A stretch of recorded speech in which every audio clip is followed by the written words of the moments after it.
Michael Olise has been linked to a move to Liverpool yet again. Amidst transfer rumours next summer. What is going wrong at Liverpool Football Club and how do we fix it? And is Chelsea a must-win game? And what happens if we don't get all 3 points? It's one of your favourite shows of the week. It's Kop-Ish Kollab with Hassam and Tom Little. Sit back, relax. Let's get into this. Hi, this is Jordan Henderson, and you're watching Team Kop-Ish. See, now you're tuning in. It's the main free back again. Ripping LFC to the end, so go on, tell a friend. If they rockin' red, they're 10 champions. We the best, we come again. Kop-Ish clean up in every region. Elevation in every season. Cal dropping all the fast match, dropping real rap. And Drifty Quan, tell them this is that, this is that. This is Kop-Ish. This is Kop-Ish. Reppin' Liverpool to the end, champions, we the best, come again. This is that. This is Kop-Ish. This is Kop-Ish. The main free back up in your screen, real ones know this the place to be. This is Kop-Ish.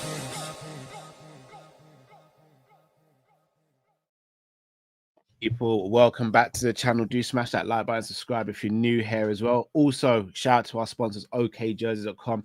Grab yourselves a £15 jersey, whether it be this season's kits, last season's kits, or retro kits for your team or for our team, which is Liverpool. And you can also get international shirts there as well. So make sure you head over to okjerseys.com and use the promo code Kopish, Kopish, no hyphen, and get yourself a further 8% off as well.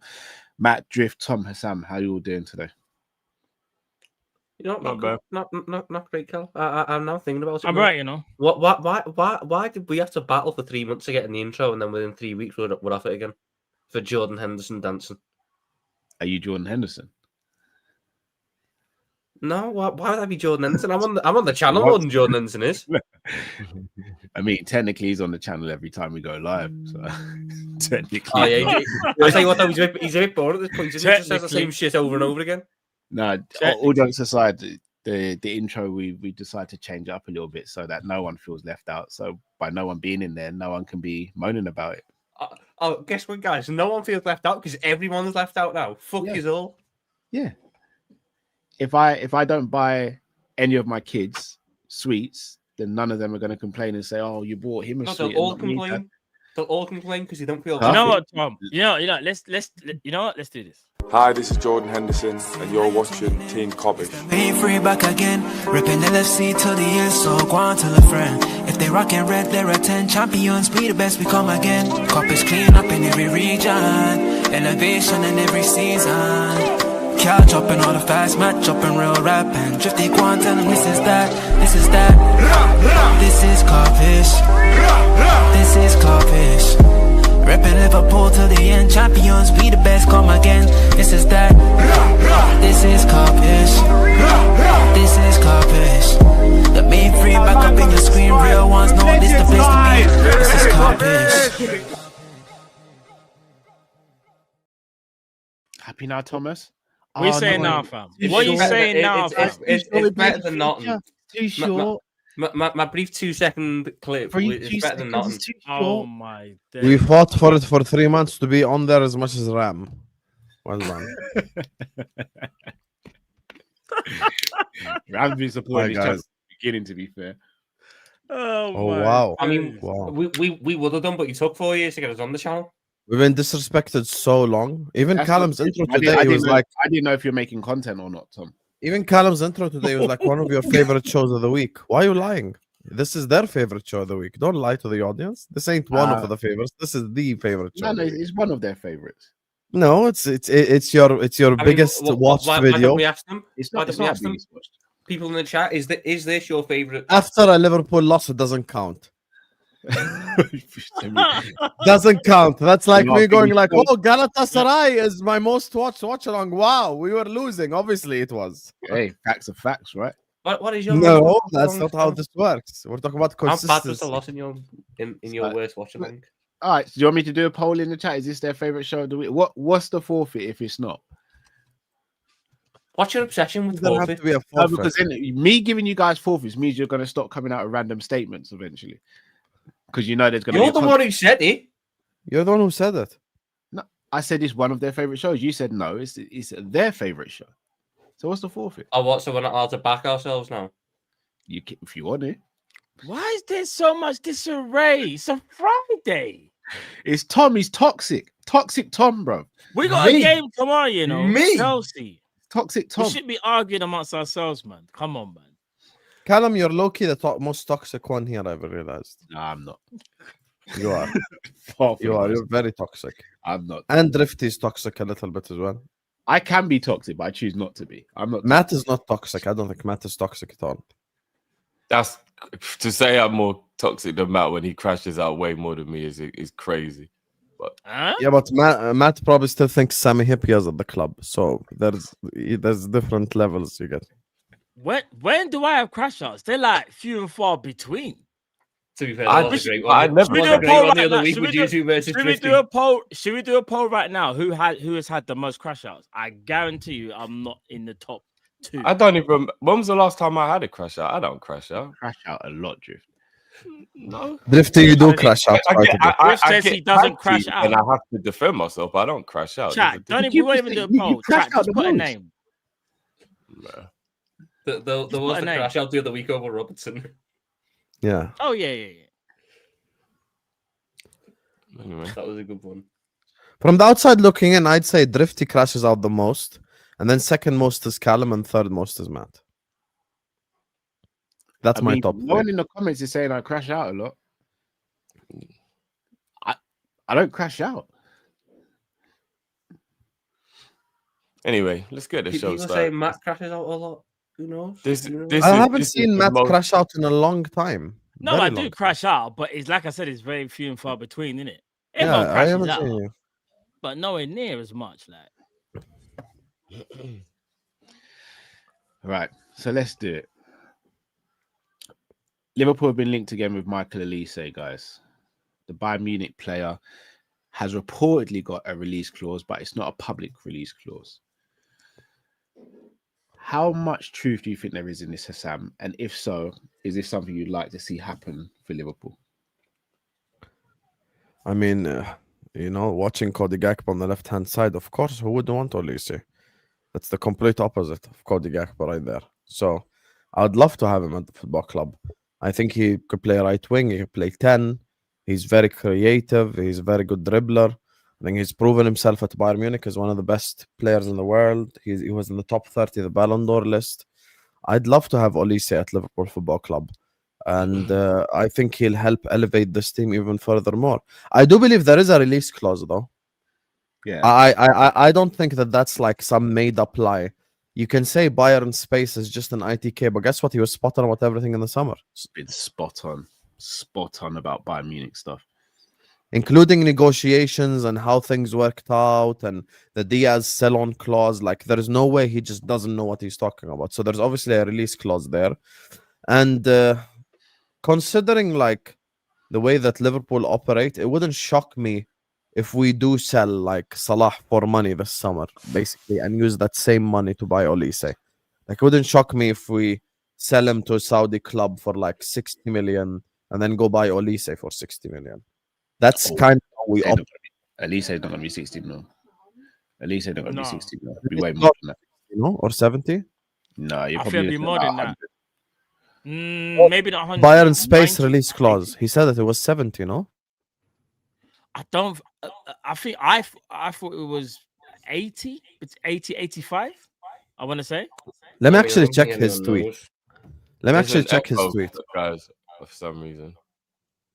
Is it only there? me that can hear it? 1 2 1 2. Yeah, there is. Mic There check, is like 1 someone 2 1 volume. 2.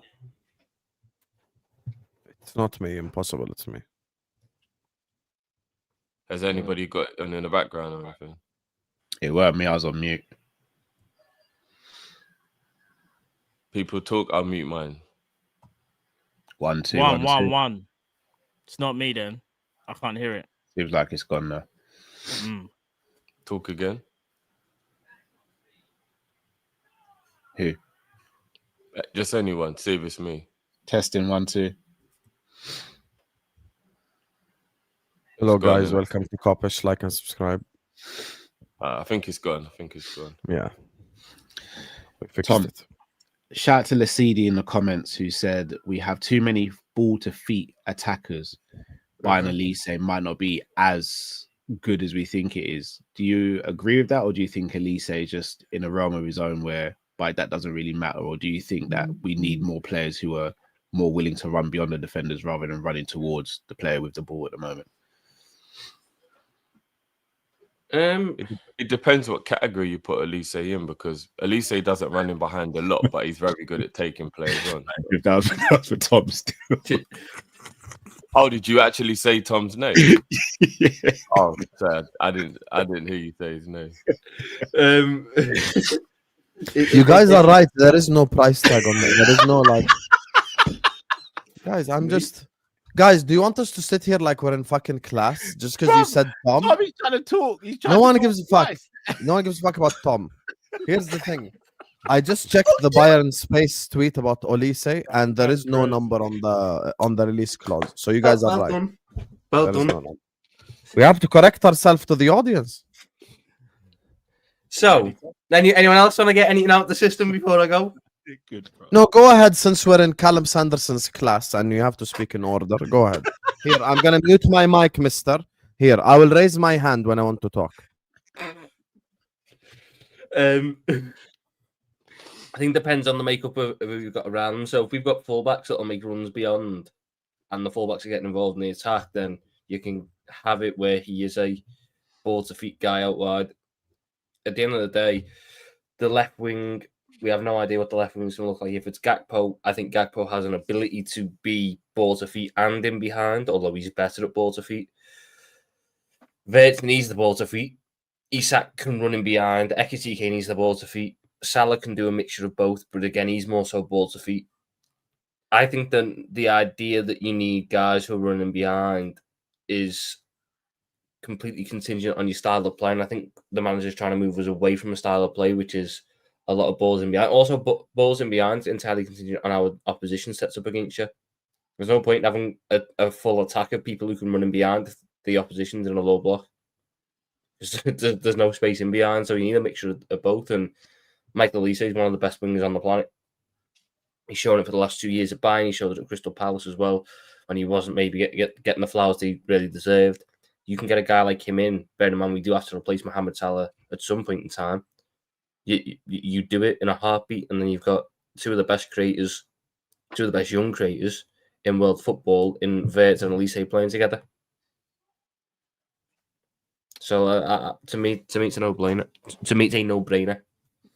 What I say, Matt, given what Tom just said, would you agree with the notion that Liverpool don't necessarily need runners in behind because a lot of teams play low block, or do you think that having runners in behind offsets the defense because they're constantly having to check over their shoulders? And if so, is Olise the right profile of winger to go for? Forget the talent, but just the profile of winger.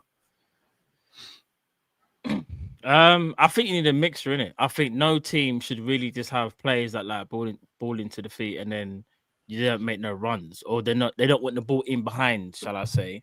But I would say this though, to kind of say, I think Gakpo is definitely ball to feet. Ekitike, I think, is a mixture. Isak is a mixture as well. If you're going to look at the way I played at Newcastle, Salah's more ball to feet now, especially as he's gotten older. Olise is a talent where you can probably put the ball in behind, but he probably does want, the ball to feet more. But I don't think that really matters because I think he's that good. Like, I think it does, like Tom said, though, it depends on the system. And this is where I will say, if you're gonna buy players like that, you have to make sure you utilize the system properly. One thing we can't do is go and get Olise, and then, for example, here's an example: Conor Bradley's inverting and playing number 10. Like, it's not gonna work, innit? I guess, innit? Maybe use someone, or use Conor Bradley to maybe go wide, and then Olise starts out wide, but then obviously drifts inside because Conor Bradley's making the overlap. So I think that's how you got to utilize the players, bro. And I think what's so crazy is that with some of these players that we have already, we're just not utilizing them well. So getting Olise, okay, yeah, no, fair play. It's just with Olise though, I think that's someone that we should definitely be looking at to try and sign, 100%. Regardless of his style of play, it's too cold. We should be getting it. Drift. I think might have been Hassam who mentioned one moment, sir. It might have been Hassam who mentioned it. do you see Liverpool a world where Liverpool sell Mo Salah to fund getting Olise, or do you think there's a world where they could both play together in Liverpool's team or be in Liverpool's squad at the same time for at least one season, given Salah got a 2-year extension? Nah. I'll be very surprised if we kept Mo and bought Olise. I kind of would. I mean, selling Mo will probably depend on how good of a season he has. If he continues to have the season he's having now, then you'll probably see a lot of people not caring about whether he goes or not, which will be kind of sad. But if he picks it up, then obviously everybody will be a bit worried if he left. I love Olise. I think he's an absolutely brilliant player, but I kind of do want a winger in the team now who's more of that kind of Doku mode, where I know he just frightens every fullback he plays against because they're just constantly worried about what he's going to do in terms of taking them on. Olise is kind of in a similar mode to Mo, I guess, isn't it? They're not the same type of player, but he's in a similar mode. Good passer, good dribbling, good finish, cut inside. I kind of want a winger now. I don't really know how many there are in the world. That's the problem. In terms of like, because I know Olise does put fear into fullbacks though. When I watched him against Chelsea in the Champions League, when I watched that game back, Cucurella was terrified of him every time. Olise shaped him up. Cucurella had no idea what to do. He's not electric like Doku is in terms of burning a fullback with pace, but I think he's got his control and his manipulation of defenders is second to none. And what he gives you is the end product after. No, of course. But that's what I'm saying. I kind of want a player who does have that frightening pace now to just be able to stretch the game a bit more. Again, I ain't going to moan if we get Olise at all. He's a wonderful player. Me and Cal used to always talk about when he was at Crystal Palace how we'd take him at Liverpool. But I don't like that we just don't have that real frightening pace. And I kind of just think I just want that player with, I don't know who that would be though. There aren't that many, are there? But yeah, I kind of just want that player with that frightening pace now. Well, I was going to ask. In fact, Hassan. I don't think who in the chat said it, but like. So your mic's quiet, Hassan. My mic's quiet. What do you mean my mic's quiet? It's gone mad quiet, like your really volume. quiet. Speak now, sir. Is it good now? Yeah, it's better now. Yeah. Yeah, so I think the whole ball to feet thing is a little bit of an excuse, though. I don't think all our team is ball to feet. I think Isak is a willing runner. I think Ektik is a willing runner. I think Salah is a willing runner. I've seen Salah make runs in behind even this season. The problem is we don't find them often enough. Yesterday, me, Tom, and Mike, we did a video on my channel. I was speaking to Callum about this pre-stream. It was actually one of the best streams like we've ever done, and we just kind of tactically broke down the reasons why we don't create chances. And we looked at the spaces. We brought up still images from games, and like. You look at the goals that we scored this season, the goals against Atletico, the goal against Everton. I think we brought up another goal as well, Tom, which I forgot which one was it, but we brought up another goal as well, a third one. It wasn't another goal, it was the chance Verts had against Arsenal. Oh, yeah, the Verts chance against Arsenal. We brought it up, and it's almost, we always like congest the opposition's penalty box, and that's something we didn't do against Galatasaray or against Crystal Palace, to be honest with you, only until some parts of the second half. And for me, I look at like the way that we play, and I don't necessarily think buying a ball to feet player ruins anything. Like the PSG front three, Barcola, Kvaratskhelia, Dembele, Desiree Doué, they're all ball to feet as well because they all want to dribble. They all want to do all that, but they're all willing runners. But they're all willing runners as well. Yeah, I was going to say they're a mixture of both. Yeah, that's what I said. They're all willing runners as well. The problem is, like, look, I'm a Cody Gakpo guy. I like Cody Gakpo. But in the summer, I said, if you tell me right now, would I rather keep Gakpo or keep Diaz? I think for the concoction of player that we had, it would have been better to keep Diaz. Now, in my opinion, right now, I think we need someone on the left-hand side that is completely different. Completely different. Like we're talking about Olise down the right, great. That's beautiful. But we need someone down the left that's completely different.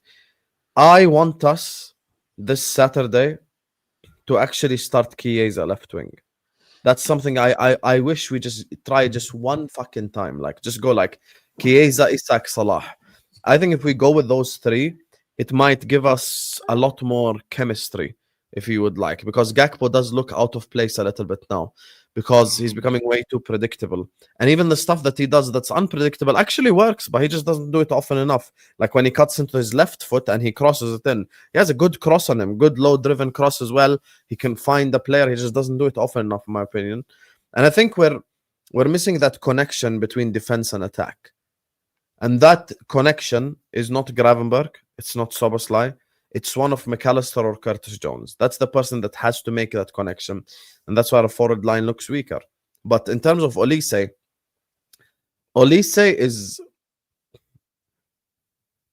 would probably be the most ball to feet player that we'd have. Olise is more ball to feet than Chiesa, than Isak, than Ektika, than Salah, than all of them. Like, he is actually the definition of ball to feet because he looks to play make more than anything else. So that's why for me, I think right now we don't have all this ball to feet player. I think Olise is the ball to feet player, if anything. Just quickly then, going off of that, you're saying about left wing. If there was a left winger that you guys could go and get, yeah, what left winger would you go and get to go and compete with Cody Gakpo? So not necessarily like Gakpo's soul, but to compete, like how we had Diaz. Like, which left winger would you guys go for? So in this world, if I got Olise on the right, I just need to buy a left winger to go alongside. Yeah. So say you got Olise. Let's just say, for example, we got Olise on the right, but we still need like competition on the left. You do realize this is the easiest answer in the planet. But we gotta be realistic though. Left wing, who would you go for? Who would you Oui, je m'appelle Bradley Barcola. You got me. It's very easy. Very easy. Maybe I'm in player. Maybe I'm in the minority, yeah. Call me crazy. I think Barcola's good. However, you're gonna call me mad because I would actually prefer Rafa Leao. That's what I was gonna say. I don't think that's crazy at all. I think if you're after a guy who's one-on-one, whose definition of one-on-one quality, who's the definition of in behind runs and all that, it's Rafa Leao. His problem is, can you keep him focused? Can you keep him switched on for the entire season? Can you make sure he fully buys into the project? He's a better, in my opinion, he's a better player than Barcola. Obviously the dreams Kvaratskhelia because he can do both and he's perfect. The dream is Rodrigo, but he's a cock. Yeah, that's true. The dreams Kvaratskhelia. Kvaratskhelia is better than Rodrigo, but Rodrigo then falls into like another category. But for me, it's a guy like a Leao. I think Leao is perfect for what you'd want to do. Yeah, Leao's too. The thing is with Leao, yeah, and again, I think it's a bit of a misconception about his time in Italy. Since he won the league, every single year after that, they sold their top players. Like every year, Leao's seen all the top players leave, and he's looking at AC Milan going, why am I even going to be there anyway? I think he's just there, and I genuinely think he's just waiting for a move. And if I'm not mistaken, early in the summer, I believe he was available. Yeah, but then I think they sold Theo Hernandez and they sold who else? Reinders. They sold, yeah. So again, two top players leaving. I think AC Milan said, you know what, we can't sell anymore. He's the last one to go. What about you? We got offered them this summer. We got offered. They offered them to us this summer, but we said no because we had Gakpo and Rio, and we didn't want to buy anyone who's getting Rio's way. So no, I hear that. What about you, Drift? Then what left wing would you go for? If there's one out there that you go and get. So Tom's saying Leao, I'm saying Leao. Hassam's saying Barcola. What are you saying for left wing? I do like the idea of Leao because I think on his day he's unplayable. How often will you get him to be unplayable? I don't know. Probably, if I'm going to give you a sensible answer, I would probably say Semenyo. Like, I'm just trying not to be super glamorous, not worry about can he adapt to the Premier League. You know what I mean? Semenyo can cover right and left, which is wicked as well. So I know he ain't the best out of all of those players, but if I'm just going for that proper solid Premier League, I think he would fit in straight away type of player. Yeah, maybe Semenyo. The problem is he even costs around the same money, though. That's the biggest issue with Semenyo. The same as who? Leao? So That'll okay, be cheap, I think. I think objectively, Yeah. it's Bournemouth are gonna ask for 70, 80 million. Objectively, Yeah. you could get Rodrigo, Leao, or Barcola for that. The funny thing is, though, boys, everybody told me this about Pedro, sorry, and then he went for, was it 55 mil in the end? Like, I don't always think we can just assume because he's a great player for a smaller club that like you are always gonna have to pay those 80. Yeah, but 90, Bournemouth 100 wanted 70 in the summer. Just this summer gone, they wanted 70. And he signed a new deal. As I say, it's the new deal, I think, because he just signed a new deal, and again, they're just trying to make sure his value is right at the top in it. So and it's Prem in it. To be fair, if I had to stick with Prem, I probably wouldn't even go for Semenyo. I think he's a very good player. I'd look at Kevin Schade from Brentford. It's a shout. I think there's a lot to work with there. I think that there's the top echelon of footballers. So we're talking about the Bradley Barcolas and the Rafa Leaos and the Rodrigos as well. But if we're not going to shop in that market for whatever reason after buying Olise, then your next market is your younger guys. So your Malik Fofanas, your Kevin Schades, your Assane Diaz. All three of them would be solid enough as backups. Not Semenyo though. Because is he 25? 25? And he can cover both, 26, isn't he? Is he? But even still, though, like, all right, so 25, 26. He turns 26 this year.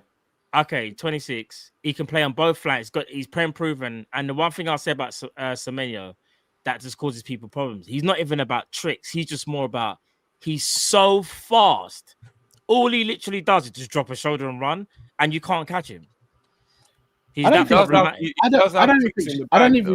think he's like he's fast, obviously, but I don't think it's his pace. I think it's his pace with his power, that the combination. Because once he gets going, you just can't stop him. No, but he's strong, but he's fast, bro. Like Semenyo rapid.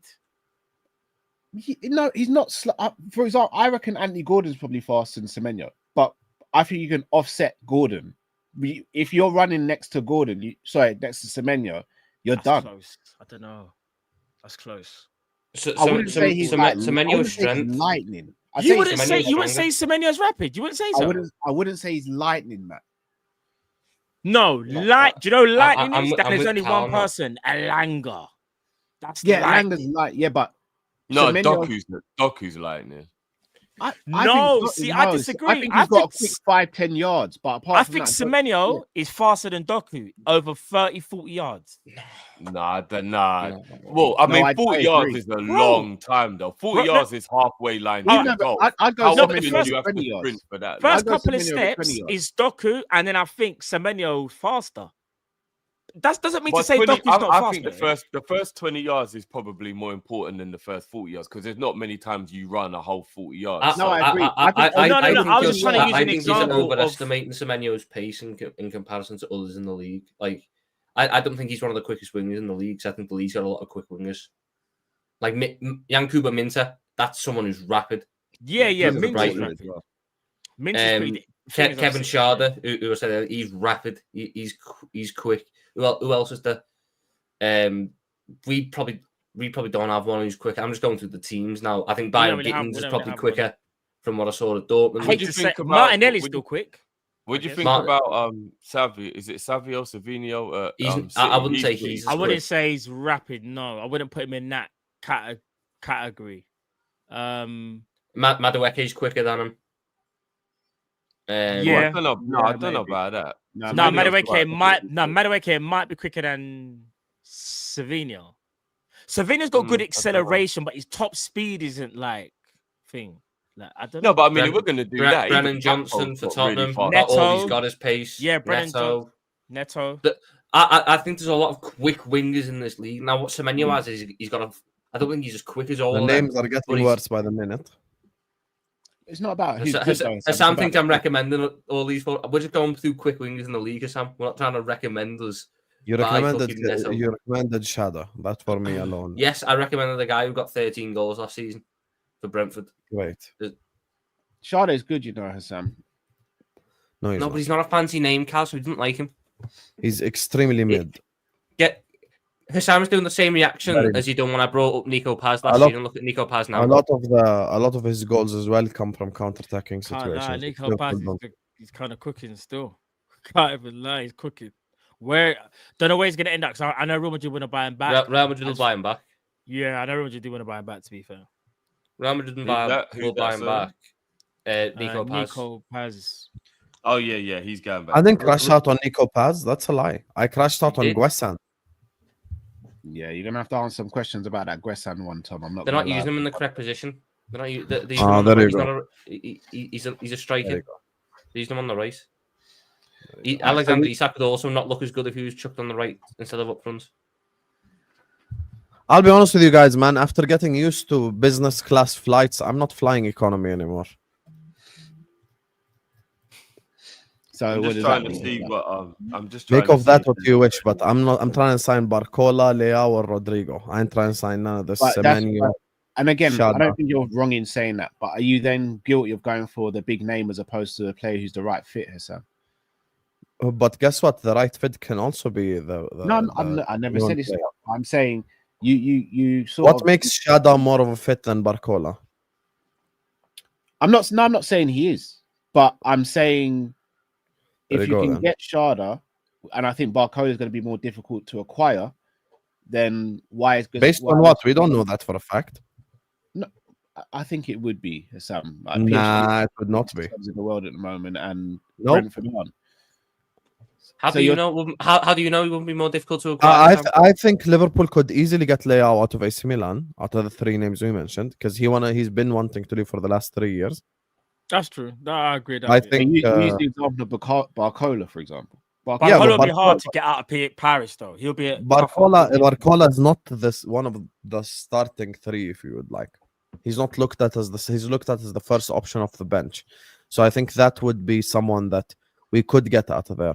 I think the more difficult one would be like, and that it would be a dream signing, would be like a Desiree Doué. That one would be more difficult in my opinion because he's like a guaranteed starter. But he's not. Barcola is not a balling guaranteed behind guy. starter in my opinion. Desiree Doué's a guy who also needs it to feet. Yeah, I know, More but wanted all to the be said. PSG wingers can play with feet and with making runs, both. That's the Yeah, thing. but That's the good it's thing. about playing to strengths. They can both do it in the same way that Gakpo can do both. Gakpo can run in behind or take his feet, but he's better at one. He's Doué never can- really been a running behind player, Gakpo, though. If we're going to be honest, He's never been a running behind. No, I agree with Callum. But he can do it. If I asked him to do it, it's not like he'd be unable to do it. It's just he's not as good at it. No, Desiree because Doué. he hasn't got the instincts to do it, Tom. That's what I think. It's more about Yeah. the instincts. I'd rather I get agree with someone with the instincts to do it than someone who can. Like everyone can do something on the football pitch. Usually, it's whether you have the instincts to do it and then you can implement those instincts. Don't disagree. But again, it's about. So if we're getting Olise on the right, you got Verts in the. I'm just assuming Verts in your 10 at this point. You got Isak up top. What you need on the left is a guy who is good one-on-one. Is good with limited touches because he's getting the ball at pace and transition. So he needs to be a transition winger. And it's a guy who can beat his fullback regularly. Ironically, the best option for that in the squad at the minute is Hugo Ekitike, which is a horrible, ironic thing because if you put him on the left, you're getting everything you wanted there, but he's not a left winger. So then you have to look at which wingers thrive at that. I can accept the fact that they might be flawed in other ways because we're not going to have the perfect winger, but which ones thrive in transition one-on-one moments where they can regularly beat the fullback? That's your names, like your Leaos, and if you can't get him, it's your likes of your Kevin Shard or your Sandiao, because that's what they're about, or your Malik Fofana, that's what they're about. And as much as I'd love a front four of superstars, I'm not against having a front four where only 3 of them are superstars and the other one's a worker who has his skill set, and then we just play around that. Guys, I just did a quick check on a few of the players we spoke about just for curiosity. Olise and Semenyo are around about the same pace. Olise slightly quicker, and Doku and Shard are the 2 quickest out of everyone we just said, according to Google. Really? At least at the same pace as Semenyo. Semenyo's not that quick, man. I don't know where you got this idea. Semenyo's rapid from. He's not that Bro, quick. Semenyo fast, bro. No, but Olise is quick. I'm not surprised there's similar pace. He's a powerful Olise runner, but he's not quick. He's not quick like that. No, he is quick. He's just not as quick as Shard or That's Doku. actually shocked me. Like, maybe, but again, yeah, I don't know. That shocked me still. But again, that's top speed. Maybe like you're seeing some in your burst past players quickly, so his acceleration might be quicker than others. Do you get what I mean? But you know what it is as well? And again, obviously, this is only one game that I'm remembering as of late. Even the goal we scored against us. Oh, because he's quick. Yeah, he's quick, But- obviously. So Man ran. No one was remember, he had the ball as well. But This who is what I'm was saying. saying? Who was No, but again, chasing? it's who But was remember that chasing. how they register your top speed is kind of thingy. Like it's kind of mad how they do. No, your top no, but speed. Matt, It's again, not with always that goal, correct. who were the ones that we had chasing him? It was No, Robertson I and Curtis know, Jones. no, but They're not I'm not. quick. I'm just. I understand that, but I'm just saying in general. If you had to describe Elise, Semenyo, the first thing people say is pace and power. Am I lying? That's the first thing they're saying. It. do you know I'm gonna get a gauge on this? Wouldn't I'm use gonna pace. check how fast Adama Traore is and then see what the comparisons like compared to these look. Because So that guy Well, was. let me ask you guys a question. Are we now looking at a situation where Liverpool potentially need 2 new wingers, one for each side? Where have you checked the pace thing, Drifty? I'm trying to check it. Where? Adama Traore is clearly the quickest out of everyone. Yeah. I think it's Alanga. Actually, I actually think Alanga might be the. Alanga Oh or yes, Van I de forgot Ven about might- Langer. Alanga I think Van de Ven might Alanga and be- Frimpong have the 2 quickest speeds this season. All right. Well, at the moment, Traore is 37.79 kilometers top speed. So let me check Alanga.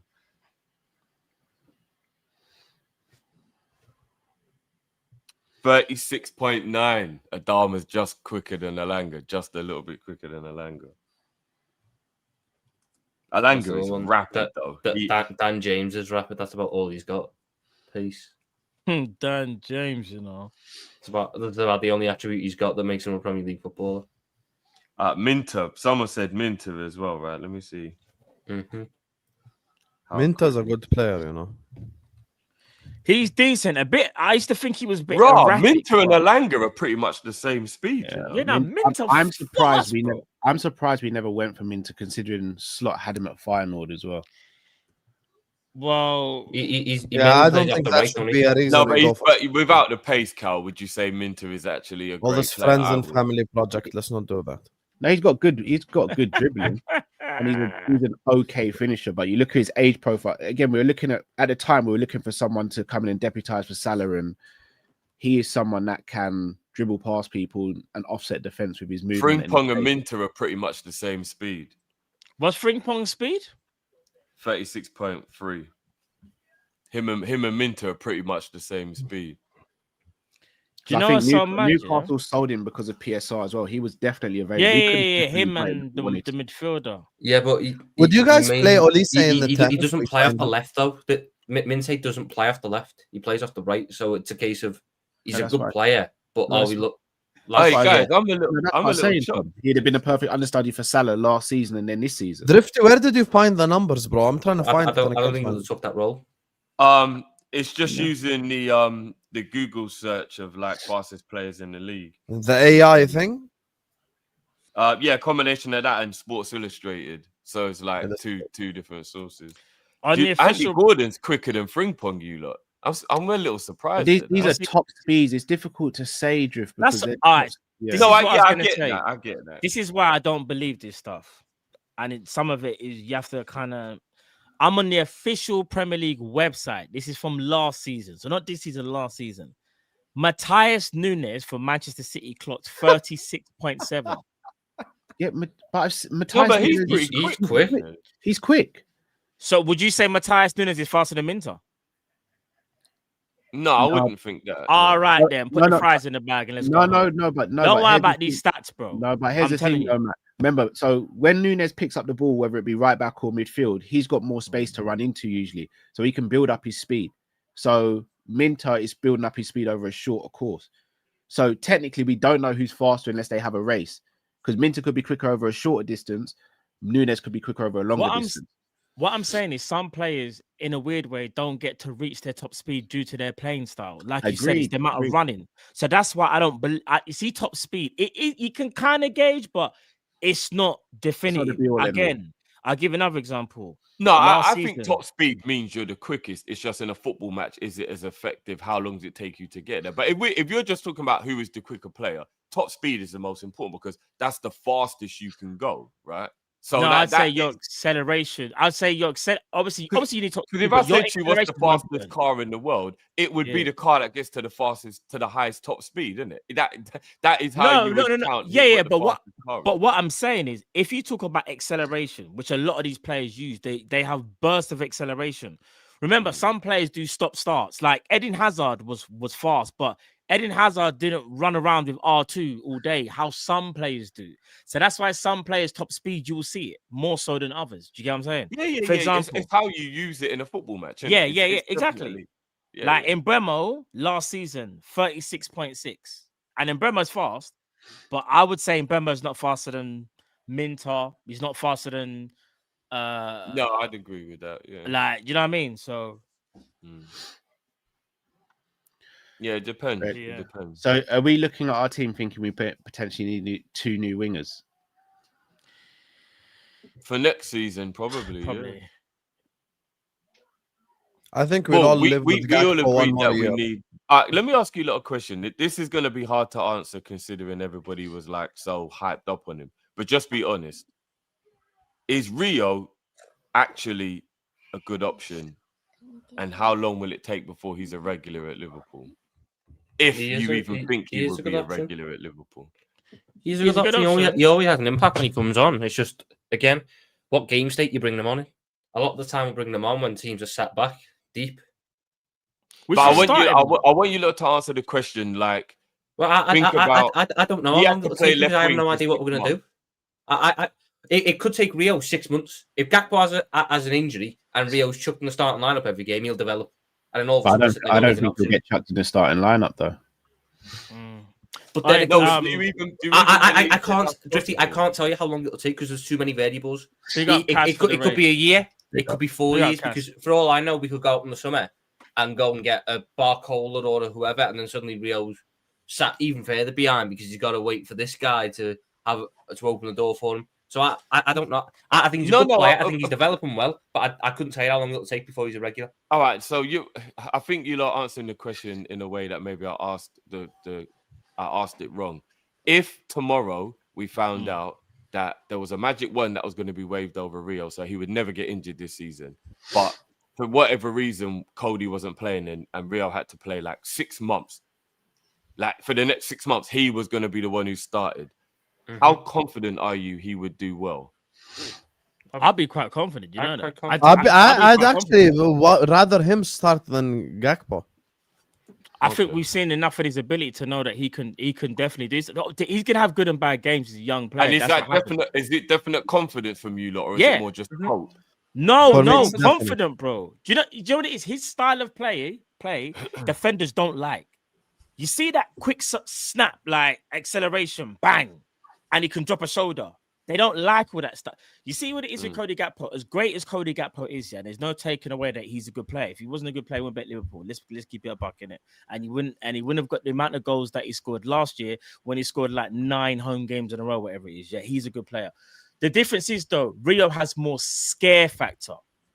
Rio is somebody where you don't know what's going to happen. He gets the ball, he's going to do step overs, but Rio might quickly might take you byline, then might chop back in, or he's just going to chop in, but he's going to disguise it to the point where you're not going to know. And he's more explosive than Gakpo. Gakpo is kind of like you can stay in front of him. Do you see what I'm saying? Rio's got that more, dare I say, it's just more direct. It'll cause. I think we it'll- need that more problems. unpredictability a little bit. Yeah, Which is I- why I don't- earlier I on, don't- remember I when you don't guys doubt what you first know. brought up the first topic, I said if it were up to me this Saturday, I'd go Chiesa, Isak, and Salah. I think Yeah. Chiesa is a lot more unpredictable than Gakpo is. He might not be as good as him in front of goal. He might not be as good as crossing or whatever. Like, yes, there are traits where Gakpo is better, but for me, Chiesa's unpredictability allows me to go like, okay, if I put Chiesa up against Reece James, at least he's going to give him 1 or 2 different things to do. But Yeah. if I put Gakpo against him, Reece James is just going to eat that up all day. He is. Cut him. I'm not being shady when I say this, and again, I'm not doing the whole. There is. This is not just black and white. Me saying, "Oh, this, that, and the other." I genuinely believe that Chiesa's just as good in front of goal as Gakpo, potentially better. And I think like Gakpo is Chiesa. good in front of goal, but Chiesa's very good in front of goal. When Yeah, you look at his Chiesa- I like Yeah, but- Chiesa. You don't have to convince me, but the numbers of Gakpo we have to respect. That's You what got I was the gonna mistake? say. Yeah, Remember, I'm not. Gakpo has more strings to his bow though because of his height. Chiesa's good in the air as well. Do you think he's better in the air than Gakpo? I don't. I He's don't good in the air. I'll be He honest. is good in the air. What are you smoking? Have you What? actually watched his catalog of goals, guys? Or Yeah, but no. Yeah. But I wouldn't say he's like. I'll just I say wouldn't he's say he's good decent. in the You know, air like, at all. I say he's decent. Like he's decent, but I wouldn't even if say. Yeah, he's okay in the air. Gakpo's decent in the air as well. I wouldn't say Gakpo's like brilliant. in No, the air. I think Gakpo has a good header on him. 100% he does. I say Gakpo's even all right. So one can be decent and one can just be. Gakpo's better than Chiesa in the air. Like if it was if Mo was put the Federico ball back Chiesa still- scored 3 headed goals in his entire career. Have you seen his catalog, guys? Hold on. So, all right, cool. You lot are right. So it's like So now, so you don't like it when Drifty does the petty thing, but No, you're no, doing no. the petty thing. I'm In not fact, doing in this. fact, He no, scored no, three-headed I'm goals in guys, 10 years of guys, I'm football. wrong. It's actually only 2-headed goals. It's like Two-headed you guys goals. actually don't listen. You guys don't listen. You actually don't listen. You must have wax in your ears. You don't listen. Go ahead. God, he's decent in the air. Explain it, mister. No, Because but we bro, are... you said all we right. are So first thing, illiterate. you said he was Go good in the. Sorry, no, sorry. I said he's decent. You said he was good, and I said, I think he's decent. And then you said, have you seen his catalog? Now, remember, I can't No, remember. I said his catalog of goals. I never said catalog of headers. I said catalog of goals. No, but surely when you If you no, but bring surely up when you catalog headers, of you meant goals- headers though. Straight after No, you no, guys, speak just about quickly, just headers, we're quickly. gonna think you This mean is the- headers. This isn't me being petty. When you said catalog, I genuinely felt like you meant his catalog of headers, and I thought, maybe I haven't seen it, so maybe I'm wrong here. That's why I asked you. If someone is how many times is Chiesa someone who gets in the box? Thank you, Ashby. To be fair, Cal didn't say Chiesa is better than Gakpo in the air. Thank you for hearing that. Someone's listening. But we were That's the talking first thing. about the aerial ability, and you go, "Have you seen his catalogue?" We're going to assume that we're on that topic. Cool. All right. Cool. Let's move on. Have I missed something? Yes. Also, No, wait. Also, Cal, if you want me to be brutally honest, Federico Chiesa's got like, if I've got a stat to you, club career wise, he's got less than 80 goals.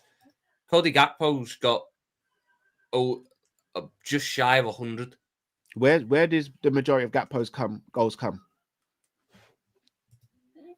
What position, club? No, I don't club. know. Where did the majority of Gakpo's goals? He scored 55 at PSV and 42 for Liverpool. Okay. Would you say the Dutch league is easier to score in for attackers or the Italian league? I'd say the Italian league's easy to score Okay, in so the just Premier because League. Gakpo has more goals doesn't mean he's better in front of goal, does it? I mean, again, but now you're arguing a point. I'm saying that Gakpo scored 4. Okay, so let's just ignore PSV, guys. Let's ignore PSV. No, Cody you just came up and said I just said so. Yes, the Dutch league is easier to score in, but that doesn't take away from the quality of finisher. If you're scoring more goals, you're probably a better finisher. What did I say when I made this statement? You're talking about catalogue of goals. Callum, said, you're being mad petty into this. I'm thing. not. You're being I'm not being petty. You You're guys being aren't mad petty. You're trying to argue semantics and Who is one word arguing stuff. I Stop. said before I started my statement, I said Gakpo's good in front of goal, but I think Chiesa might just be a bit better than Gakpo in front of goal. And now you lot are saying, well, he scored this amount of goals and that amount of goals. Who's being petty? Ignore that. Who's being petty? No, but how can we disprove your point? We're trying to disprove it. By How can we looking at the disprove type your of point? goals they score, Tom. Come on, man, it's obvious. But the type of goals they score, I think Gakpo, he's got the heading on Chiesa. All right, hold on. All right, let's cool. Let's do it then. Who's a better finisher, Harry Kane or Mo Salah?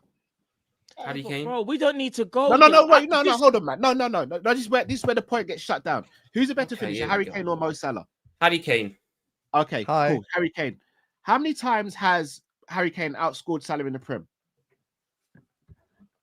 I don't fucking know. I'll find the stats for you now then. How about that?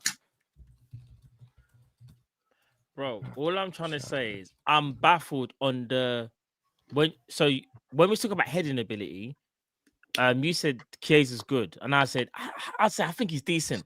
And then you said, bro, literally you said, have you seen his catalog? And that's when I was like, you know, I'm being honest, I haven't seen his catalog after goals, Matt. No, I but said bro, catalogue after but can you goal. understand what is miscommunication? Because we're speaking about Yeah, heading, and you went but yeah, fair enough. If there's like, if straight there's after an heading. error You in went. the Have first you seen his catalog? So I'm thinking we're still sticking on the heading topic, bro. Okay, fair enough. But if You get what I'm saying? Do you get what I'm saying? If I've stated about 4 times now that I said that after goals, then surely we move on from that, right? But I thought the whole topic was about heading. But the whole topic was about who's better in front of goal, and I said Chiesa, in my opinion, is better than Gakpo in front of goal. But then That's why I'm so confused. So then let's break it down. Then let's break it down. Rather than just saying a blanket statement, let's go into it and break it down. So in front of goal encapsulates everything. For me, we're going heading ability. That's Gakpo. That's one element of finishing. Gakpo gets heading. Cool. Now, close range finishing. I think it's tight. I don't think you score the amount of goals Gakpo has done if you're not a decent finisher. Chiesa has a better left foot than him. Chiesa's more two-footed. So if I'm breaking it down, Gakpo gets the clear nod when it comes to heading. Chiesa gets the clear nod when it comes to left foot.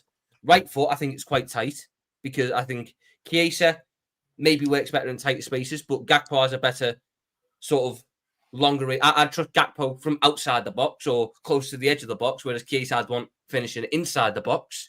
I think it's tight like that. I think it's close. I don't think it's a clear favourite one way. So it comes down to which you weight more. But I think the Gakpo gets a lot of not meaningful disrespect, but I think Cody Gakpo's got like 42 goals and 19 assists for Liverpool. That's when you compare that to like Chiesa, got 32 goals for Juventus and 34 goals for Fiorentina. So like Gakpo's doing this in a tougher league than Serie A. So I just think that's got to be factored in when we're talking about this as well. Are we going to add context to where Chiesa played at Juve or anything like that, or just literally look at just the border, like just the surface numbers, and we're just going to make it from there? Or well, okay, I'll find out exactly what positions Chiesa plays. No, because once again, if we're just doing surface numbers, then that means Salah's a better finisher than Harry Kane. Then, but we've all agreed that Kane's a better finisher. How does it mean he's a better finisher? Because Harry Kane's got more goals than him. Did you hear my question, or am I speaking Swahili? No, because so individual seasons, you don't become a better finisher for an individual season. You are a better finisher, or you're not a better finisher. In the time where Salah and Kane were both in the league at the same time, who scored more goals out of the two? So what's that? 17-18 to 22-23.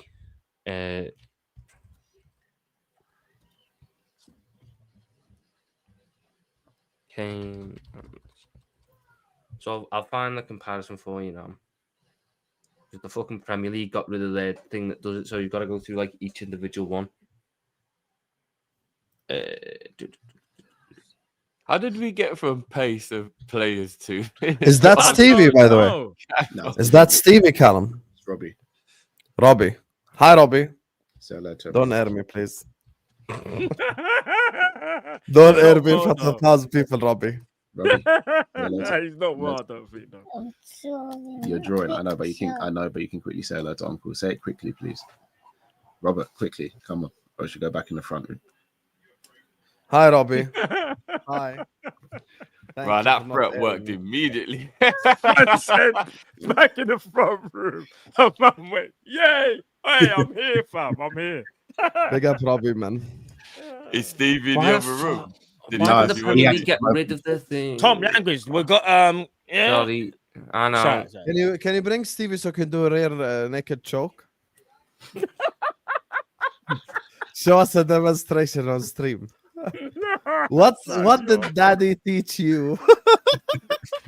Show us, Stevie. No, Show us, Stevie. because it'll go horribly It's wrong. time. It will go It's horribly time, wrong. Stevie. I can just imagine it going horribly wrong. Oh, Imagine my Callum days. going like, "It's time to let go. It's time to let go, Stevie. Tapping. I told you let go. I'm tapping." He's trying to be the man of the house. But speaking of chokes, did you lot see that clip doing the round where the bouncer was choking out that guy in America? Yeah. And then he put his head through the car window. Yeah. No. It's kind of dark. I'm not gonna lie. Yeah, the guy like shoulder bounce, like chest bounced him like to buoy him off after they had an argument about him getting in. and the bouncer just tried to rip his head off. It was mad. No. It was mad. The guy was tapping for his life, and he wouldn't let go. I'll be real. This is gonna sound hard. If you're in a street fight, there's no rules. No, but Matt, it was only a chest bump, and he's a bouncer. It wasn't like two people having a beef. Nah, I'll be real. He's got to have more professionalism than No, that. yeah. Obviously, he's a bouncer. No, just keep your hands to yourself then. No, but chest bump ain't technically hitting him. He just. Keep your hands to... I'm not gonna lie, man. Don't deserve No, to but go if you're to sleep for tapping, a that chest means bump. we're like that. We're in sport, innit? It's a contest. We're not sport. We're fighting. So if I get you in a headlock or whatever, and you're tapping, brother, they ain't gonna help you. Oh, Drift, do you honestly think if I got into a street fight and I choke someone, they start tapping, you think I'm letting go? No, but remember, he's No, a you bouncer, would. though. Robbie's there. You would. No, I wouldn't. And I'll tell him not to do the same as Robert, you might have to go living room. Cal, he's a bouncer. Come on, bro. Like, you've got to have a level of professionalism. Drift, I'm not letting go until they go unconscious. So you think that nearly choking him to unconscious and putting his head through the car window was adequate? That's what I said. Putting the head through the window is too far. I'm not gonna lie. Putting something for a car window is mad. I'll be honest. That's when you've lost all control, though. Like, like in a fight, obviously, you know what your objective is in it, right? But if you're doing stuff like that, but he's a bouncer, Matt. He's at work. No, I know what I'm saying, but putting work. someone's head through a car window is insane. I even think choking him past him tapping, I think is beyond. If you're at work, like if he punched you in the face, then I think it's fair game, innit? But he just bounced him with his chest, bro. And then when man was tapping, he wouldn't let go. It's just a chest bump. Do you know what's so mad though? We've seen it in films. All jokes aside, you do that, you let the person go. They got a little blade or something, and then bang. So you have to kind of be careful. I guess so. You know what I mean? Plus, I've got the numbers, by the way. Numbers. So from 17-18 to 22-23, because that was when they were both in the league. Salah outscored Kane by 2 goals. To prove my point, then, right? No, not at all, because Kane played less minutes. Callum's so obsessed with being right all the time. I'm not obsessed with being right. I'm just sick of people making blanket statements. When I rebuttal it wasn't a blanket statement though, because I did think Kane scored more goals. You know that? I thought Kane. So the breakdown is first year Kane got 30, Salah got 32. So you see, Tom. Hold on, Tom. You see when you just said there about Kane's played less minutes. Mm-hmm. Are you not proving my point again in saying that there's context to it? In what way? As in, Chiesa played more minutes for Juventus than Gakpo. Matt's smiling because he knows I'm right. I'm just smiling because my comment was just because Salah's outscored Kane doesn't mean Salah's a better finisher. So I've said in the same way, Gakpo outscoring Chiesa doesn't mean Gakpo's a better finisher. And you said, well, yes, it does. And I said, well, no, because you've got. I never said the statement. Yes, it does. All right, I never said the statement. Yes, it does. I was trying to apply context to the argument. So again, no, I've been applying context to the argument. You just throw all jokes aside. The thing is, all jokes aside, everyone on this panel knows Kane is a better finisher than Salah, though. Okay, like just take like even if you do the history, we kind of just know it. And why do you say Kane's a better finisher, Matt? He's just better natural finisher. And how did you come to that conclusion? Well, you could just tell straight away. By what? The eye test, right? Yeah. Oh, sweet. That's all I needed to hear. Just straight away. Calm.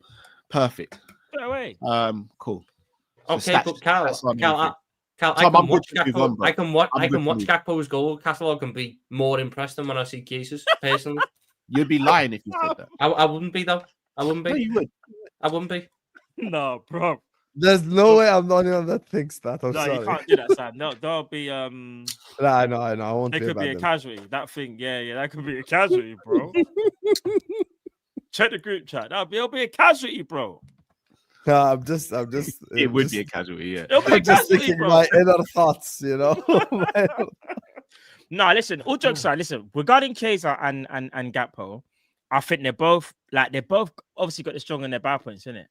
I think what it is though, because Gakpo's in bad form and you've got Chiesa in good form, sometimes it is gonna sway. However, if you go look at Chiesa's like history of goals and and the goals he scored, you can tell that he's very, very good, like at finishing. Do you know what I mean? So I just think with Chiesa, because he gets garbage time minutes, we don't get to see enough of him, but you know he's still got quality there.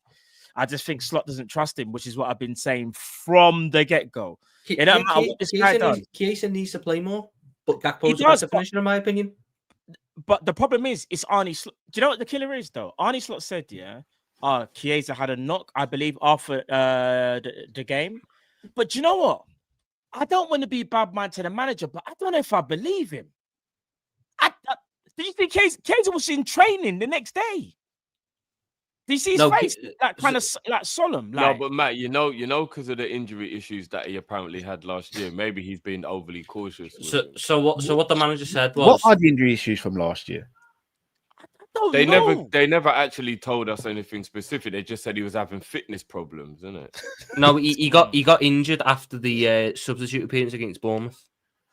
No, it was either Bournemouth or it was West Ham. He got injured after one of them games. Though, of his training not going well in terms of the intensity, and there was times when I think I don't want to get this wrong, but like there was quotes coming out of, well, not quotes, but reports, shall I say, coming out of AXA saying training's not going very well for him. He's struggling with the intensity, and he's had to miss training sessions, like come out of training sessions. Now that just could be muscle issues that you're having because you haven't played for such a long time and things like that.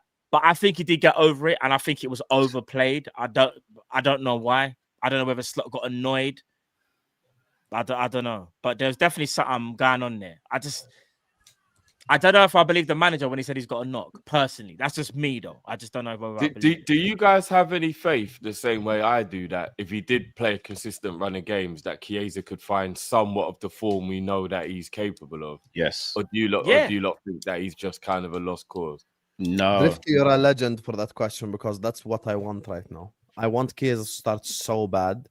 Like I would happily punch Tom in the face right now if it meant Chiesa starts on Saturday. What the fuck? So harsh. You know what? It's one of the things I want at Liverpool more than anything right now. I just want Chiesa for like 5 to 10 games to just play whichever flank it is that Slot wants to play him on, and just let him play games in a row. I think he could end up being our little secret weapon this season. You know, I believe in Chiesa still. I do think he could be it if he just gets the time to prove it. Do you know what I mean? It's so easy to forget a player when he doesn't get game time. I just wish Chiesa just got that game time. I think he could prove how important he could be to us for this season, man. But even I've forgotten how good Chiesa kind of is. But here's the killer. You're never going to know until we see what it's capable of. But he's not been given that chance. Like, Jim, I don't know if you guys remember this. Drift will probably remember this. Drift, do you remember when I used to say to you regarding Origi?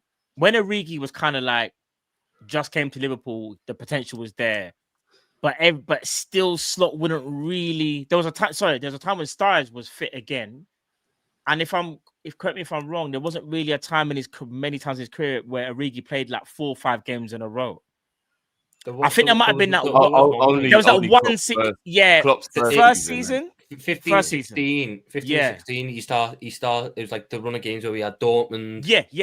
But then he started like every game there, and then he got his ankle shredded. The Funes Mori tackle changed his trajectory because after that he took a long time getting back from injury. I think I might be wrong. I think he had to run the next year as well in like November. Really? But I remember saying to Jeff like, do you know what? Yeah, I think Origi's got talent, but I don't think Slot's really going to play him like 4 or 5 games in a row. I don't see it. In that first season, Matt, if you never got that injury, I think it could have. You lot are gonna think I'm exaggerating when I say this, but that injury might have actually changed the whole trajectory of his Liverpool career. Yeah, because so if he doesn't get that injury, he did get another he run. Probably keeps banging him in, and then we might even have won the final because he would have been way more of a weapon. I remember he bulked up because I remember he bulked up as well. A lot of players do that when they get injured. Sorry, Tom, what were you gonna say, bro? In fact, Origi had 2 separate runs in the team the next year, so he started like Sunderland. And he played like 6. He started 6-7 games in a row, and I ended up starting like 8 out of the next 10. Then he got dropped again because I think someone came back, and then after that it was right after the Everton game. Burnley can be the start of it because Everton comes off the bench. then he starts 1, 2, 3, 4, 5, 6, 7, 8, So this probably 9 out of our took last 11 games of the season. All right, so this probably took into effect then. So once we got Firmino, once we had our front three of Mane, Salah, and Firmino, that was kind of like Origi was just. Yeah, 'cause he went out. He went out sub. on loan 17-18, didn't he? Yeah, I was gonna say, yeah. That was when Solanke came in. It's 18-19 he came back into the fray, and it wasn't until like the Everton game, because before that it was kind of frozen out then as well. He made his first appearance of the season against Red Star in the 2-0 loss, and then the game after was Everton where he scored, and he started the next game against Burnley, and then he was getting his minutes here and there, starting every other game when we needed to rotate. And then I don't think Origi was ever given a fair chance. I think we can all agree on that. Yeah, 100%. Yeah. No, he wasn't. I mean, I don't think Origi was ever, after that injury especially, I don't think he was ever really starting material for what we needed the starters to do. He was very good off the bench against tired legs, but I don't think he was a starter. I don't think he had the running and the work rate that the starters needed. I don't think he got the chance, Tom. I don't think he was ever given a fair chance. The streets will never forget. Was it the 5-0 against Southampton? Origi hat-trick and Sturridge double. 5-1. Was it 6-1? 5-1? Sorry, 6-1. Oh yeah, I remember. Because remember when my man was playing left back? Was it Brad Smith? Yeah, and we sold him for $6 million after just playing. He went even the worst one. Connor Randall played at right back, and he was fucking awful. My gosh, Mane scored in that game for them as well. What, in the 6-1? Yeah. Was it Mane? I thought it was Shane Long. I'm almost certain it was Mane. I think Shane Long scored in was when the black New Balance kit. Cold. Mm-hmm. I think Shane Long scored in the Carabao Cup game. He scored on the I thought Shane Long done it that year. Shane Long, I think, scored in the semi-final where they beat us 1-0. Rossiter and them, man. Big up John II, you know. Was it Mane? Jordan Rossiter flipping off. That is a It was Mane in the first minute. Yeah, once again, no one believes me. Cool. It's literally everything I say you fact checked on, yeah. No, because I didn't remember. No, I didn't remember who it was. You know, Tom don't really believe you. I'll be honest. No, are you doing that because he's Jamaican? Here we go. Wow, brilliant. No. You dance bat. All right, boys. Chelsea game at the weekend. I know it's cliche to say every game is a must-win. Is this game a must-win for Liverpool? And if we don't win it, how detrimental could this be? You're the king of cliches. Own it, mate. You're very good at cliches. You're very good at just saying the obvious. So, you know, there is nothing wrong with that. You have to own it. You're the grandpa of the group.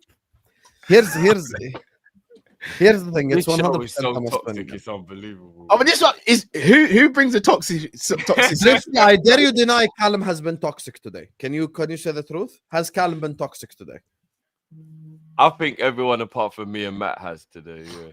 Oh, what have I done? Put the fries in the bag, man. You're toxic yourself, Difty. Come on, stop it. Matt is the only one that's not toxic in my opinion. I've been toxic today. Yeah, you have been toxic. But anyway, I think it's definitely a must-win game. To answer your question, Cal, I think this is very important. Very important. Do you know what? I think swinging roundabouts in it, and football changes every day. A week ago, Liverpool looked really positive and Arsenal didn't look so good. A week later, now Arsenal look positive and Liverpool don't look so good. This is football. Football swings in roundabouts. But what I do want to say is I don't have confidence that they can stay there based on anything I've seen in the past. But at the same time, this is a new Arsenal, so we have to be very cautious that this could be different. You don't always, do you know what I mean? You don't always go by the past on what the future will hold. And if we let Arsenal regain the top spot in the league, it could be way more difficult than it's ever been to get it back. So I'm very, very aware of the fact that we can't let Arsenal get a lead on us. We just can't. So I don't care how we shithouse this win. We need to win this game and have that international break with Arsenal still sitting 2 points behind Liverpool top. Just to put them in their place a little bit and be a little bit of a mental, you know, if we let that international break happen and Arsenal's top of the league, I don't know, man, our confidence might go down and theirs might go up. So again, football changes week to week, but We have to At be the moment, it's very, a one-game swing, no drift, right? At the moment, it's a one-game swing either way. If we lose and Arsenal win, they go top. If we win and Arsenal win, we stay top. Even if Arsenal go top, it's only by a point. Do you think at this stage of the season it could be that debilitating for Liverpool? No, not debilitating, bro. But you got to remember, you said you you don't think we'd get the lead back if they get it. No, I say it'll be difficult to get it back because we can't just always assume they'll be the Arsenal they've always been. Do you get what I mean? Like, I know we like to banter them and take the mick, but like we can't just think every year they'll bottle it, every year they'll fail. Yeah, it might be the one year when they don't. You can make up a 1 point swing very easily. Arsenal aren't going to No, match I'm our not. results No, but I'm also game. basing this on things I've said in the past in terms of like the fixtures. Drift is So right. they've You got, can't like, underestimate the opponent. You can't. They've got Fulham and they've got like quite a bit of an easy run where we've got United, which we know. I know they're crap at the moment, but by then they might have sacked their manager. We've got City. We've actually got a bit of a difficult run coming up. So like the one thing I don't want to do going into that run is be in terms of points behind Arsenal. Do you get what I mean? Because we could draw the Man U game and draw the City game, and then all of a sudden that 1 point becomes 5, and then we won't be perfect ourselves, basically. Yeah, and I just don't want at any point. And do you know why? And again, I'm contradicting my own point, saying don't think about the past, because obviously we are a different team now as well. But Liverpool in the past haven't chased well. Do you know what I mean? I'm not saying we can't. I'm not saying, but we haven't chased well. City did beat us to the 2 titles that we were chasing.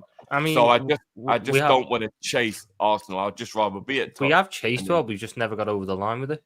But again, we're comparing it to. If we don't get over the line, then that would be. We're comparing it to these City teams of the past, which Arsenal, very good team this season, look like it's all starting to click together. They're not in compared to them City teams that we were up against. If we have to chase the Arsenal team, compared to that Klopp team, Tom.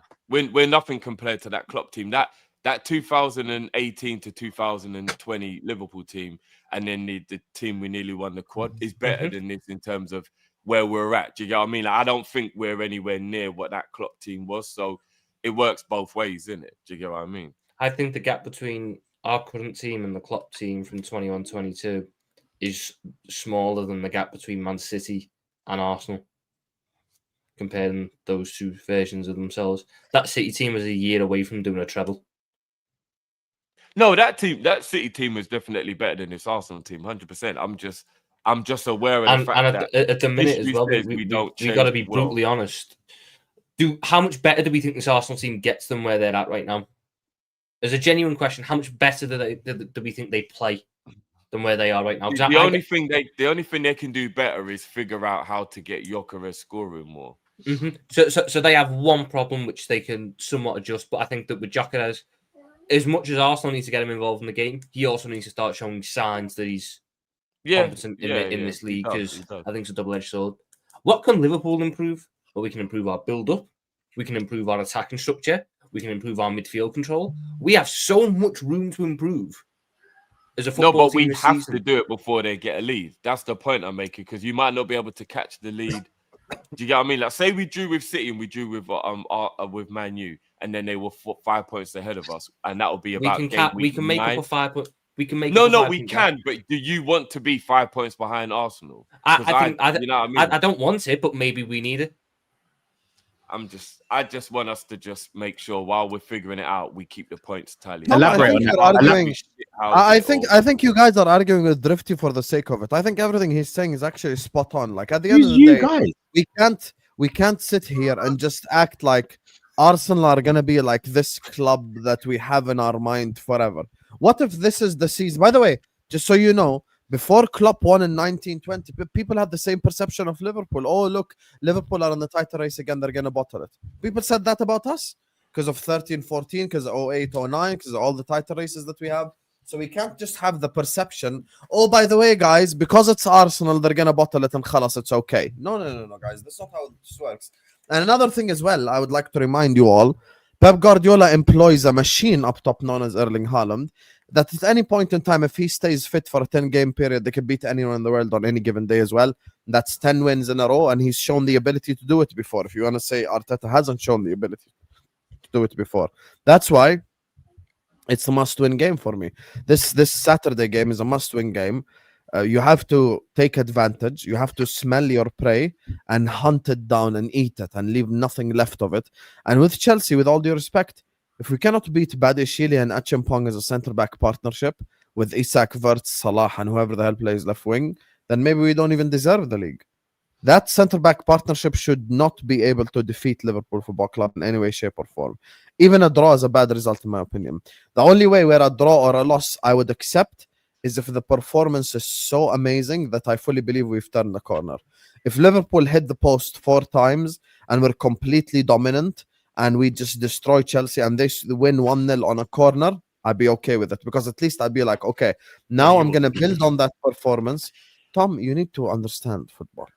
I now would go like, I would build on that performance and now be able to win 6, 7, 8 games in a row.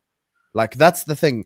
I'm following the Pep train of thought, which is, even if I don't win this Saturday, I'm trying to win 12, 13 games in a row. And in order for me to be able to win 12, 13 games in a row, I need sustainable performances. So I need the performance to step up first, and I think that will lead to results with it. That's it. We definitely, do you know what? And again, because football is such a weird thing, do you remember how much Chelsea was supposed to beat Man United at Old Trafford the other day? Like, it was just supposed to happen there. You see, it just didn't.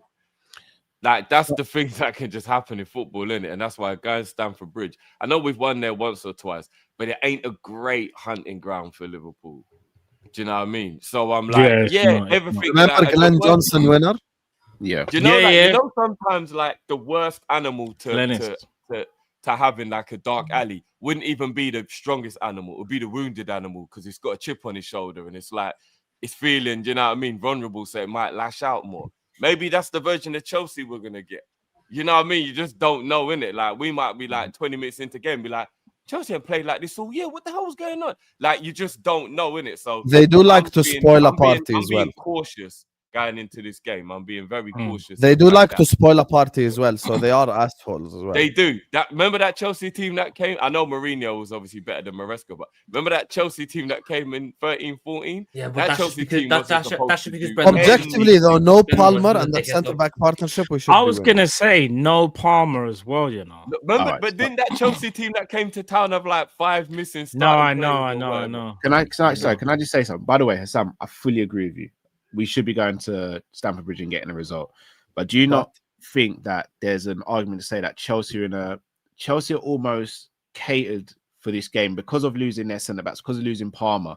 They can go into this game and be ultra defensive without the media, without the manager, without the players facing any scrutiny because of the situation they're in.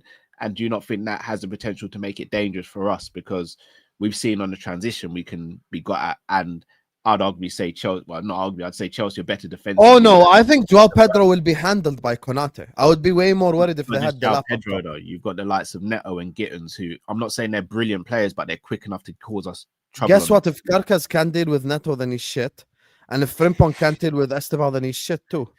What are we doing here? Oh my God, Estevao and Pedro Neto. Oh my God, I'm so scared. I'm shivering. Anyone hear what I said or? I'm gonna sleep at night. Oh, here we go. He's gonna do the petty thing again. That's not the point I made. I made the point which is like parallel to the point you made, completely equal to it, but Hussam changed a few words. English is not my first language. Adi, I edit 3 words. Don't play victim. I edit 3 words. Don't play victim. No, it ain't gonna work. Don't play victim. This guy, bro, what a fraud. Anyway, as I was saying, Hassan, your English is way too good for you to say English. You play victim. There's no way I'm letting that one go, bro. Your English is better than most, bro. There's no way I'm letting that go. My English is better than Harry Kane. Way more clearer. Now here's the thing. Anyway, before I was rudely interrupted by the host, you get me. Very toxic and petty. I think that this Saturday, despite the circumstances that Callum Sanderson has brought up, we have to look at who we're facing. No Cole Palmer, Badiashile, or Hato and Achimpong. Objectively speaking, is Hato missing as well? No, Hato can play. No, he's available. He's available. I mentioned the available centre backs, not the those are the three available. So I thought you were saying the ones. Just quickly, Sam. Do you think Hassan, do you think they might go play a back three? No, I'm saying those are the 3 available. No, I know, centre-backs. but I'm just saying though. But do you think they might play a back three? Because Merska's done it before, if I'm not mistaken, right? Nah, I don't think they will. You I don't think he'll they change will. system? Fair play. Nope. I think The again, only way he'd do it is if he'd done that weird thing that he's got a weird obsession with doing, where he starts Reece James and Malo Gusto together. But Yeah, because Reece James play midfield, if I'm not mistaken, before. Yeah, he The only part that worries me is midfield. That's it. I need McAllister to not be a fucking pussy in the game and go back to McAllister that we saw 6 months ago. If McAllister even plays 80% of what he did 6 months ago, we are gonna like fucking destroy them, bro. The problem is, of course, Lavia has spawned back for the Chelsea game. Yep, exactly. Is this true? Yeah. He's always available for the Bro, Liverpool. he's match. never available for. He's available for 2 games a year. Do you know those 2 games are against us? Home and away. But Matt, do it- you remember when Kante was going through his injury problems, but he'd still be fit for the Liverpool game? He'd fall out and you wouldn't see him Same again. with Eric Bailly. Kante's had 1 day training. He's back. Yeah, starting. yeah, Not even on for the bench. real. He's starting. Even Wan-Bissaka, do you remember he would be injured, and then every time we play Man United, Wan-Bissaka would be fit for the match. Yeah, Wan-Bissaka left back. Would The everyone nullified start Salah. would everyone start McAllister in this game? Kante was the only other fella who used to never be available for Kante anything, did and not. then we'd rock up, and then all of a sudden N'Golo Kante be fit. He hadn't played for 3 months, and he get man of the match. Yeah, always. What did you say, Cal? Should we start McAllister? No, would everyone here start McAllister? No, Nah. Curtis Jones will be starting if it was up to me. Yeah, I don't think McAllister. I think we should definitely bring him on now, but I don't, maybe not start him. Let me give you my starting lineup quickly because I didn't before. So I would go Bradley at right back, and I would go Robbo at left back. The centre backs is obvious, isn't it? I would go Gravenberch and Jones in the pivot. I would go Chiesa left. I would go Salah right. I would go Szoboszlai in the 10, and I would go Isak up front. Interesting. So you drop Verts and Ekatike and Well, I was starting Frimpong if I knew he was 100% fit. If Ekatike it actually was just cramp and he is actually 100% fit, I would of course, go with him. yeah. Sorry, my I bad. would Yeah, go yeah. with him, Of course. but I don't know. I don't know what it's like. That's true. Yeah. I would go with. I'm still unsure. One of Bradley or Szoboszlai at right back. Canate, Van Dijk, Kerkez just for his pace against the quick winger. Yeah. Jones, Gravenberch, Salah, Chiesa, Vert, Isak. You need to get Vert and Isak playing together. I'm not mad at it, but I just want Verts to sit out and have him as an option, maybe coming off the bench. I just want to go to a midfield that's tried and tested, and I think Szoboszlai, Gravenberch, and Jones is tried and tested. Let's just get this win. We'll worry about Verts later, man. Like, let's just get this win. That's what I want. So I just want tried and tested, what we know works. Let Salah maybe have a good game because Szoboszlai is covering for him. You know what I mean? Like, let's just do like what we did last season. Just for this one game. Let's just if we're talking about what works, though, what's worked this season has been like we've had 2 games where it's really clicked for us. Or 2.5 But games. wouldn't you rather try and get the best out of Salah? Out of anyone in the team we're trying to win a game, isn't it best we get the best out of Mo? That's what I would. I think you can still. I think you can. I don't think Frimpong gets the best out of Salah, especially on against Chelsea. I think it does come. Frimpong pushes Salah too narrow. Salah's then got to.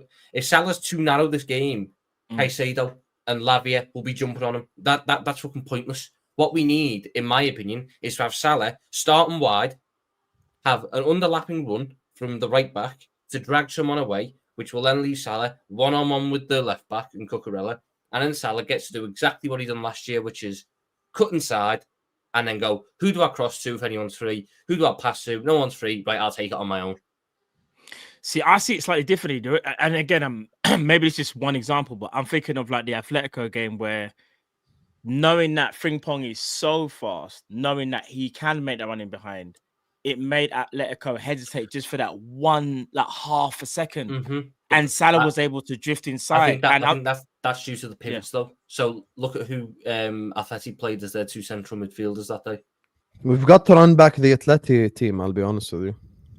I think Frimpong, because again, remember, Frimpong doesn't always go. I can tell you guys my team as well, but you might be upset.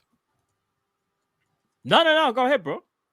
I got, of course, Mamarvili, Frimpong, Konate, Van Dijk. I go. Mamardashvili. I go Frimpong, Gomez, Van Dijk. I go Kerkez. I go Gravenberch, McAllister, Wirtz. I drop Szoboszlai. I go Salah, Isak, Chiesa. That's my team.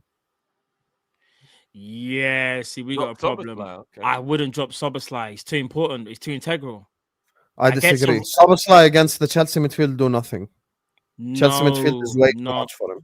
no. See, We need see, a better passer. but remember, we're away from home, right? We're away from home. There's going to be times in the game where that game will turn into a little bit of transition, because even though Chelsea are going to be defensive, they're still going to try and push us and be aggressive, because that's their way of trying to get a result. By doing it, that will leave space for Szoboszlai to run into, in my opinion. Like, You guys do know that. I don't want to pivot of two guys who do the Klopp same is thing. going to start Szoboszlai right back, though. I hope you guys are ready for this. I think I he can will. see that happen. I think he will. The reason why I understand why you want to start McAllister, because he's still a quality player, but because he's so out of form, excuse me. I don't mind if you take McAllister out and put Jones, by the way. Completely okay with that. Yeah. And again, we brought in Florian Wirtz here to be a difference maker, and I understand that we want to kind of go back, because let's give an example. Let's say that we beat Chelsea, and Florian Wirtz doesn't start, right? Then the notion will be, Liverpool won a game without Wirtz. Say we win a game without Wirtz. You want to try and accommodate a player of his talent. Like, surely it's got to work at some point. Like, it just has to. And it's not like Wirtz isn't creating. What it is, though, Wirtz is being asked to do too much because we can't give him the ball. So you're seeing Florian Wirtz going back to where McAllister is, because McAllister can't really break lines right now, because right now he can't even break wind, fam. He's just not doing anything. So take out Maka, put in Szoboszlai there, engine room alongside Grav. I don't want to run to Gravenberch and Szoboszlai together in this game. Don't think he's got enough discipline. So what'll end up happening? Is that you've got two DMs there. If I look at our DMs, we've got 4 DMs that are in rotation. You got Jones, you got McAllister, you got Szoboszlai, you got Gravenberch. The right dynamic is to have one runner and one passer. Gravenberch is a runner more than a passer. Szoboszlai is a runner more than a passer. Jones is more of a passer than a runner. McAllister is more of a passer than a runner. If I play both Szoboszlai and Gravenberch together, if Chelsea are able to push Caicedo and Lavia onto both my DMs at points, or it'll be Fernandes in the 10, so they go Fernandes and one of the DMs pushes up, all of a sudden they can't turn. At that point, we're just inviting all the pressure on us because our DMs can't get out of the press. So then we're going back to the left back who can't get out the press, going back to the right back who can't get out the press. We end up with it going to Van Dijk, who has to boot it long, and we don't win the long balls. I think what you need to do is have one of the passers in there who can drop in, bring someone onto them, play out of it, and then the space opens up, and then your fullbacks can push forwards. One of Gravenberch or Szoboszlai needs to bench. He's just one of them. Gravenberch is too important. He's our best midfielder. There you go, then. That's Gravenberch can turn out. We need someone who's a better passer, you guys, because we're gonna get pressed. We can't have our solution for Chelsea's press can't be Gravenberch dribbling or Szoboszlai dribbling. That's not an option. The solution can't be both of our DMs do that. That's my thing. You can have one of them do it. Yeah, 100% Gravenberch starts. But if both my DMs, the best way of getting out of press, the thing they turn to when Enzo Fernandez is closing them down is, right, let me wait for him, then I'm going to past them. Then eventually they'll read it and they'll close the spaces, and then we're fucked because we've got no other option. And everything goes forced back to Van Dijk, who has to boot it long. That's why if you have a passer and someone who turns out of it, if the guy who's turning out, let's say Gravenberch gets some success, and then 20 minutes in they change it to close him down and be a lot tight on him, then you give it to the other guy who can pass out of it. And then they're going to change again to adapt to that. Form. No problem. Start Jones then. The thing is, I know Szoboszlai, people, obviously, we know he's more of an athlete more than anything, but I think people do underrate. Like, it's almost like man can't play a pass that's like, it doesn't have to always be a McAllister line-breaking pass. The pass just got to be good enough. That's how you break the press, Matt. I'll say it again because Tom interrupted the statement. I'll say it again, and I stick by it. Szoboszlai under pressure is Conor Gallagher. Szoboszlai without pressure, good passer. I disagree with that. I think that's a bit harsh, personally. Can I ask you a little question without? Find me one time where Szoboszlai passed his way out of a press. I dare you. Go to any game this season. Find me one. I dare you. Yeah, but that, Before Alright. I ask this question, I'm not suggesting this is what I want. I'm just asking the question because we're having conversation. Everyone's face really turned up when somebody said, "What about if he just goes with Szoboszlai at right back?" Everyone just went. But I do want to ask, how comes it's such a feeling? So let's put McAllister out and it's Jones who plays. Because I think most people think, oh, well, if Szoboszlai's in the middle, then he's going to play. Let's say he does go with Jones and Gravenberch. So that is the midfield. So Szoboszlai missing from midfield isn't as big of a deal. The 2 games he played right back against good opposition, which was Newcastle and Arsenal, he got man of the match. Is it the wildest thing in the world if Slot thinks, I like what I get from him at right back? For this game, with it being Chelsea away, I'm going to go with the feeling. I can tell you the exact team that Slot is fielding this Saturday. But is it the worst thing in the world? I'll call you before the game and I'll tell you I told you. There's 2 facets of why it's the worst thing. Do you know what it is, though? Szoboszlai is playing right back. Now it's somewhere else. Szoboszlai's playing. Sorry, go ahead, Tom. What did you say? We don't need to do a lineup thing. We already know what he's going to do. We're talking about Szoboszlai right back. There's no... Yes, he's going to go right back. He might do, but we shouldn't do that. Shouldn't be. No, I know we shouldn't do that, but because we've got 2 actual right backs. This is what I'm saying. And also, if he's at right back, go back to what the Galatasaray, bear in mind, Chelsea are better than Galatasaray, even with fucking Achimpong and Badiashile. They are better than Galatasaray. The Galatasaray manager came out and said we targeted their right back. They will target Szoboszlai because he's decent, but it's not the be all end all solution. It doesn't work. No, but you don't know. Szoboszlai had 2 good games at right back against Newcastle and against Arsenal. What they called Arsenal. Top opposition. One of them was against Martinelli before he decided to suddenly turn up. Martinelli, up to that point, had Arsenal fans on their knees begging to sell him. And the other one, Newcastle attacked entirely down our left through Alanga, and then Anthony Gordon got sent off in the first half, and they didn't play with wingers beyond that point. That's very true. Szoboszlai done well, all things considered, but it wasn't like he was tested against a top winger who is going to go at him with quality and with speed every single pace. time. And look what happened when he got caught out with it. Tell me if I'm wrong, guys. This is one thing I do remember. Within the first minute of the game, we got carved open, and Szoboszlai found out with their winger. He came up against an athlete. Now, I'm not saying I don't know who Chelsea are going to put on the left. They might think, do you know what? If they're going to play Szoboszlai, we're going to play Pedro Neto, and Pedro Neto will try and force him back, make him, you know what I'm saying, make them run. Something else to really think about. Listen, it's not the worst thing in the world, but what would baffle me is that how can we have 2 right backs and we're still picking a number 8 as right back just because it worked? Remember, we only had to use that because we had no other option, but now we do have options. That's the bit. Do you want to know why I think he plays him there? I genuinely think he plays him there because he's a better passer than Frimpong and Bradley. That is why I think he plays him there. So you think he does it for build-up play? But here's the all right, yeah. Funny. But here's the killer. Wait.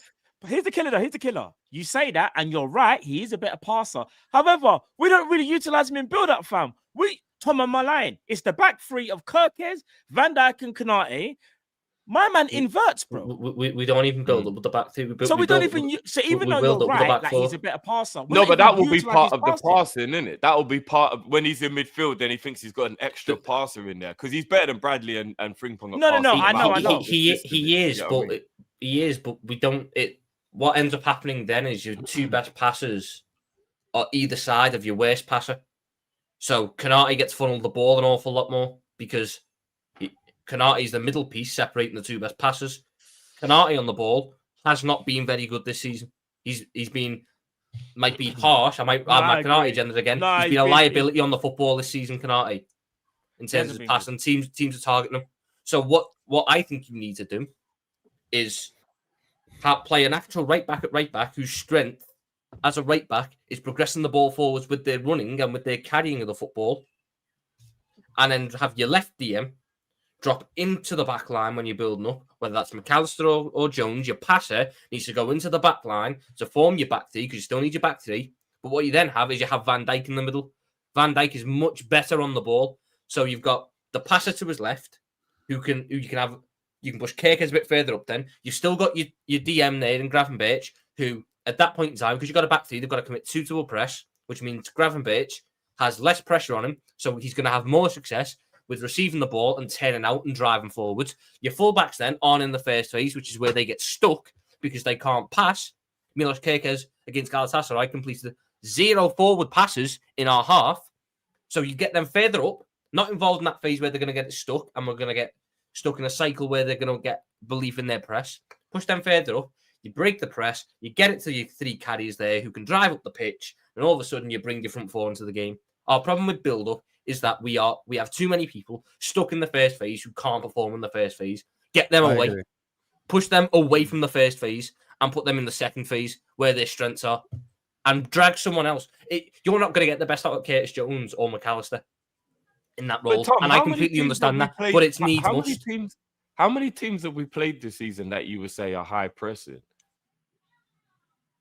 Because we haven't played that many high pressing teams this season. Crystal Palace had a high press against Crystal us. Palace Newcastle had a high press against us. Galatasaray had a high press against us. Yeah, but I mean, that's only had a 3 out of the 8 disaster games. I'm trying to remember the games. Atletico in the second half employed the high press. Everton in the second half employed the high press.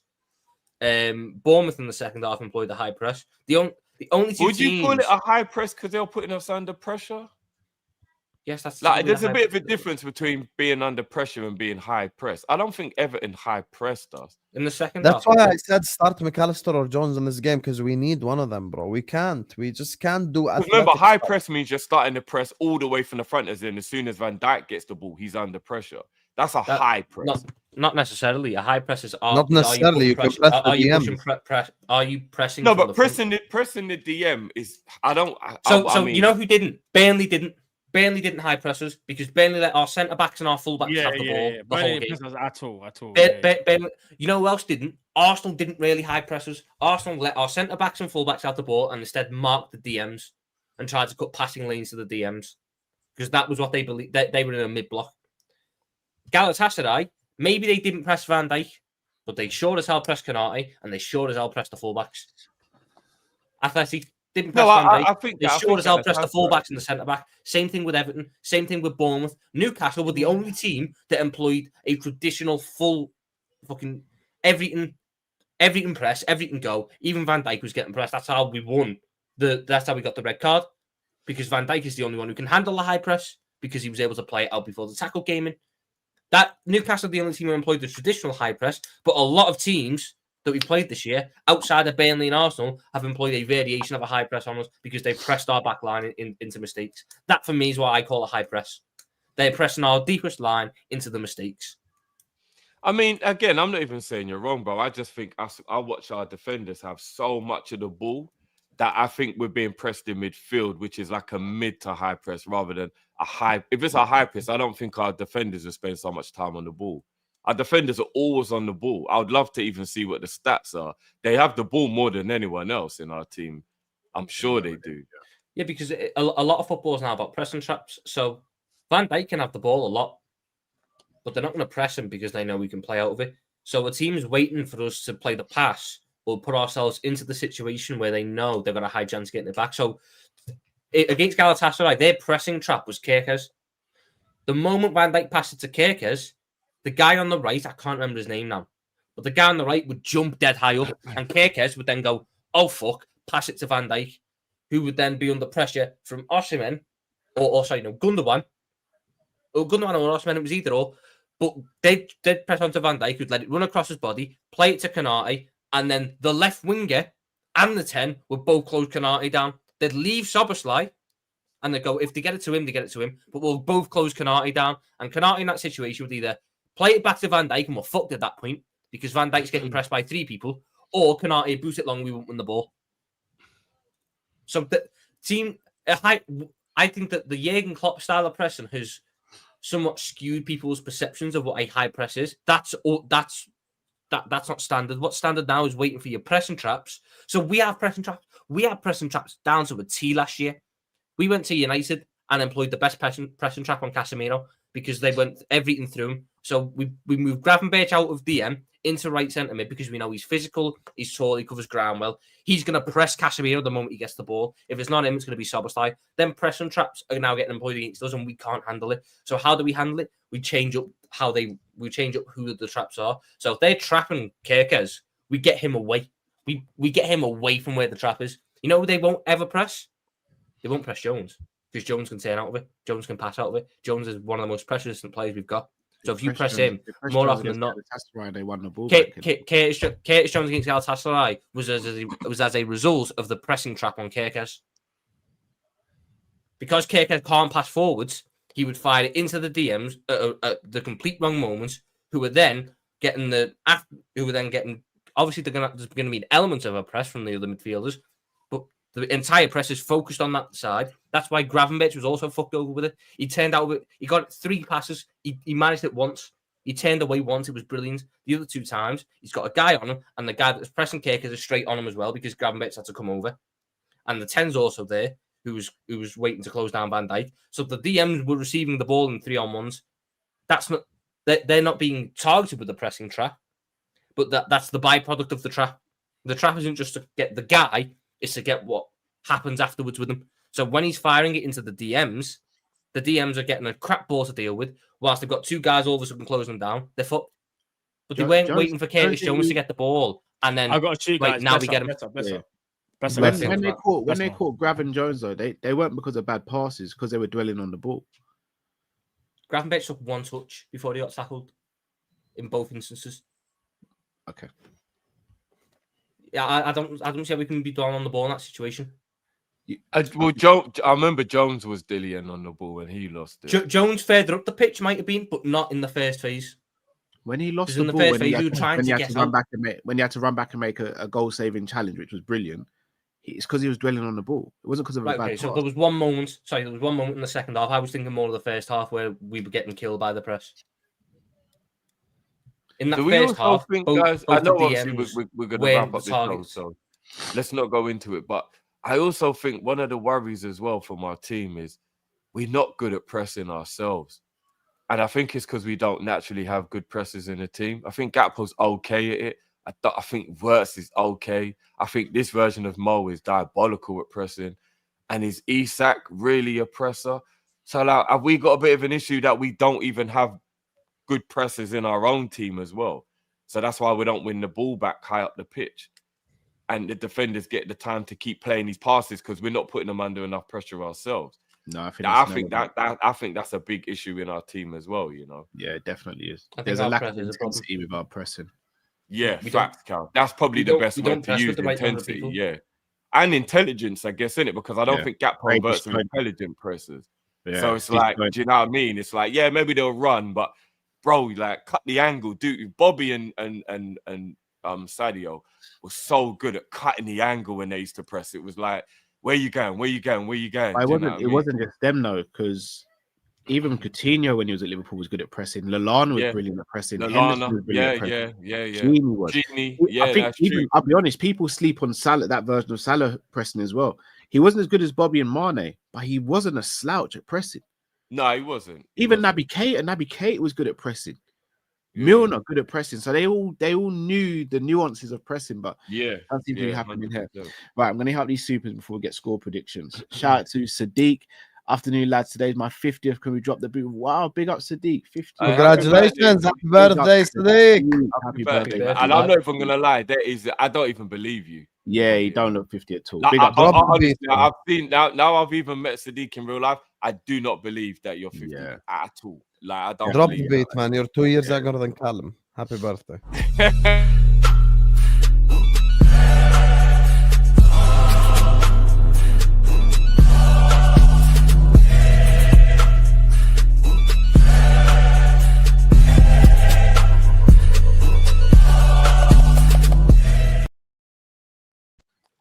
Shout out to that Simicast on Van Dijk will always make me laugh. I don't know why he's got Van Dijk and fucking missionary for no reason. It's crazy. Simicast is just a dumbass, bro. I love in front of the kids as well. In front of the kids. He's just grinding on him for no reason. Shout out to Accurate. Says both Bacola and Liao need to massively improve their finishing in front of goal. I'd say that. All right, I wouldn't say massively. I think Barcola needs to improve. Liao, I think, is pretty good in front of goal, personally. Liao's good. Liao's a better finisher than Bancola. Yeah. Sharif says, Cal, even Robbie knows Mo's not a striker, but icon goaler. Icon goaler. Iconic. I think he means iconic goal scorer. Okay. Mo's not a striker, but he's an iconic goal scorer, I think he's saying. I never said he wasn't, though. No, you did. You did. The super chat's spot on. The super chat's definitely spot on. Yeah, get Cal more. You're right, Tom. Abood MC. Do you see this? Remember, what was my word of advice the other day regarding women drift? Don't say the first or second thing, say the third thing, innit? Yeah, the third thing that's coming to your mind. Thomas Little, you're right.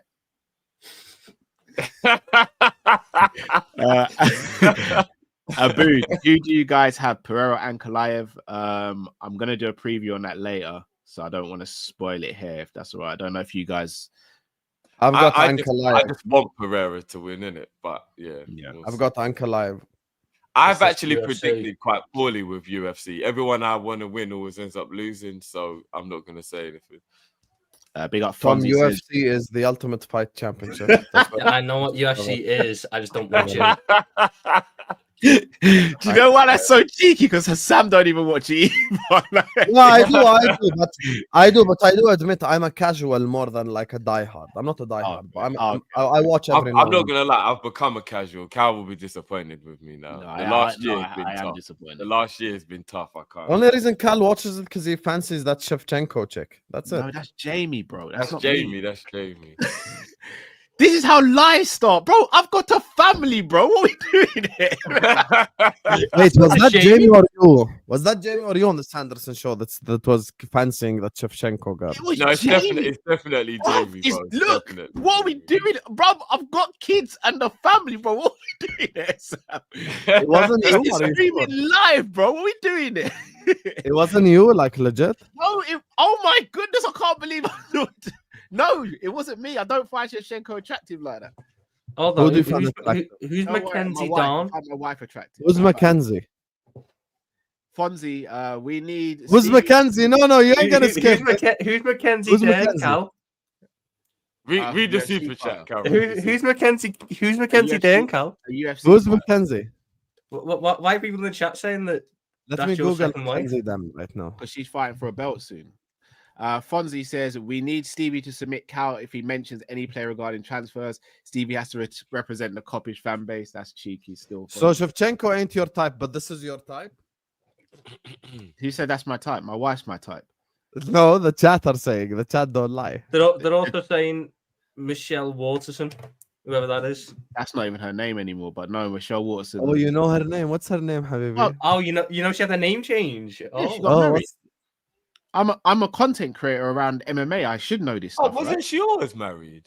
No, she got married recently. Allison is a net. The other players. Her and her husband, her and her trainer. I thought they were always married, bro. I didn't know that.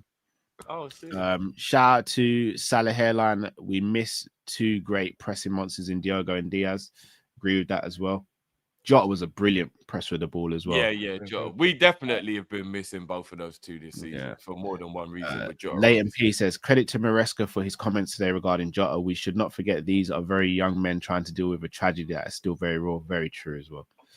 Do you know what the problem is, though, Leighton? Is that even though that's an absolute fact, the horrible thing about professional sport is no one will ever let you have that moment. The club were allowed 1 week in pre-season, and that was it. And God forbid, can you imagine if that had happened during the season, guys? We would have literally had no room to, unless the Premier League were nice and had cancelled the game, which maybe they might have, but we would have had no week. It would have been deal with it and just get on with it. Do you know what I mean? Like, professional sport don't care about your emotions at all. Why is everyone in the chat saying Jade Cargill? Who's that? Oh, that's a WWE wrestler. I don't even cover WWE, so. Oh, that's Callum's type as well? No. Oh, my wife is my type. Put the fries in the bag. She's not my type. She's not my type. I've never even mentioned Jade Cargill on here. Fairs. I don't even know who any of these guys are. Girls are, sorry. Girls. he doesn't see gender, Cal. He just use guys in a gender neutral way. Are you the one assuming he assumed genders? So are you assuming genders in reality? I'm not assuming. I'm going based on Jade Cargill saying that she's a woman. Tom, you need to understand this channel is how they put the food on the table, so you need to relax as well. We can't get them cancelled like this. We can't get them cancelled. Imagine Hassan gaslights, then becomes the voice of reason. Only Hassan. You can tell Tom is a little Tory as well. You're trying to get a black guy cancelled on YouTube. Fuck off. That's Oh it. my god. You fucking far right fraud. Is that it? Fucking Tommy Robinson over here, the Scouse version. Fucking pussy, trying to cancel 3 black people from eating on Liverpool YouTube. Have some shame. Have some shame. Talk about assuming genders as well. You know all the freaks are gonna come for Callum now. Pause. Have some shame. All of that because he said he fancied Shevchenko. Big up. Let's keep this pushing real quick. Like a subscribe, chat. Let's go. Super I chats just flipped it on Tom so quick. Oh, I'm so good at that. So good at that. Like, You saw Tom at the EDL march. Fairs. I would believe that. That's crazy. Boys, we are going to wrap up here. Have you guys got anything coming up that you wanna promote or tell the people you got coming up? Tom, I know you don't create content, so Hassan. I'll be doing the 3 p.m. games tomorrow, guys. So my Drifted TV 3 p.m. show will be back featuring Man U and Sunderland and Arsenal and West Ham. So 2 interesting games. So join me for that one, guys. It will be fun. I've got the anti-EDL meet tonight at 11. We're doing the Liverpool show for actual people who actually agree with the city of Liverpool and its ideals. You get me? All the socialists are meeting up mentalist tonight at 11. You get me? So yeah, Brexit means Brexit. See you at 11, guys. Split said, how did Kopish meet? Matt and Drifty have known each other, what is it, 20 odd years? Yeah. Me and Matt have known each other from barbers and then met Drift doing my my second ever podcast with Cheeky Sport. I still remember that day like it was yesterday, man. So, You met Matt at the barber shop? yeah, we know each other for barbers. Why yeah. was Matt in a barbershop? Wow, that's Yeah. Mate, Matt with that hairline. You don't even need to defend himself. Sorry. That was low. Can you take the back? I'm gonna go do school run. Dude, that's dark, Tom. Yeah, no, we're done. We're done anyway. We're done. Done? Fair. Yeah, we're Just done. like Matt's hairline. Hassan, what Done. time is it in Jordan at the moment? Bigger. I'm 2 hours ahead. So 5. You're drinking a coffee at 5. That would keep me awake at night. Still, I'm not gonna lie. Habibi, 5 I o'clock, drink this before I fucking sleep. My body's immune to coffee. I just drink it because it's bitter at this point. That makes no sense. Raw. That's right. If I had a coffee Makes at 5, no I'd difference struggle in my to life. get to sleep. I'm not gonna lie. I used to drink 3 mugs of instant coffee a day. Now I'm at 1 because my heart rate started going like tick, tick, tick, tick, tick, tick. So I And went your back. liver, bro. Jesus, 3 a day. That's crazy, bro. Yeah, you gotta. But yeah, well, boys, it's been a pleasure again as always. I love this show. This is definitely one of my favorite shows. You know what I mean? I think the only thing that beats this show for me will be the call-in show, because obviously that's our community and we get to interact with the community. And if we win, a match reaction, because it's always great to be in a match reaction right after the buzz of a win. Other than that, this is my favorite show. I love this show. So we have another one in the bag. Salah's hairline says, Hussam, you diabolical fire starter. I haven't started the fire. Tom was trying to cancel them from eating just because he said, assume your pronoun. You know all the freaks are going to come out. We can't be assuming pronouns. You get me? Tom identifies as they, them. We know this. Shut the fuck up. Anyway, boys, it's been a pleasure. Hassan, have you actually got anything coming out later? Like anything real? Yeah, the Liverpool panel show at 11 every Friday. Oh, okay. Tom, I actually rate you, bro, because I'm not gonna lie, you take banter better than most. So I've always said it. I rate you, bro. I rate it. Proper thick skin. I agree. But people, we will be back for this show next week, as always, and we will be back tomorrow for the watch along as well, guys. Make sure you join us. We obviously have the Chelsea watch along tomorrow. And guys, we have a little competition now that we run as well. A little sweepstake where it's only $1 to enter and it's a score prediction. All you literally got to do is predict the score before kickoff. And if you are the one who gets the correct score, even if there's more than one of you, you will win £25. So $1 to enter, £25 win. So get over to Big Up right now, guys, and make sure you submit your score prediction before. It has to be before kickoff, obviously. So make sure you guys get over and do that and get involved in that as well. So people, it's been a pleasure. Tom, Hassan, brothers, big up yourselves as always. And we will catch you guys on the flip. Peace. Peace out.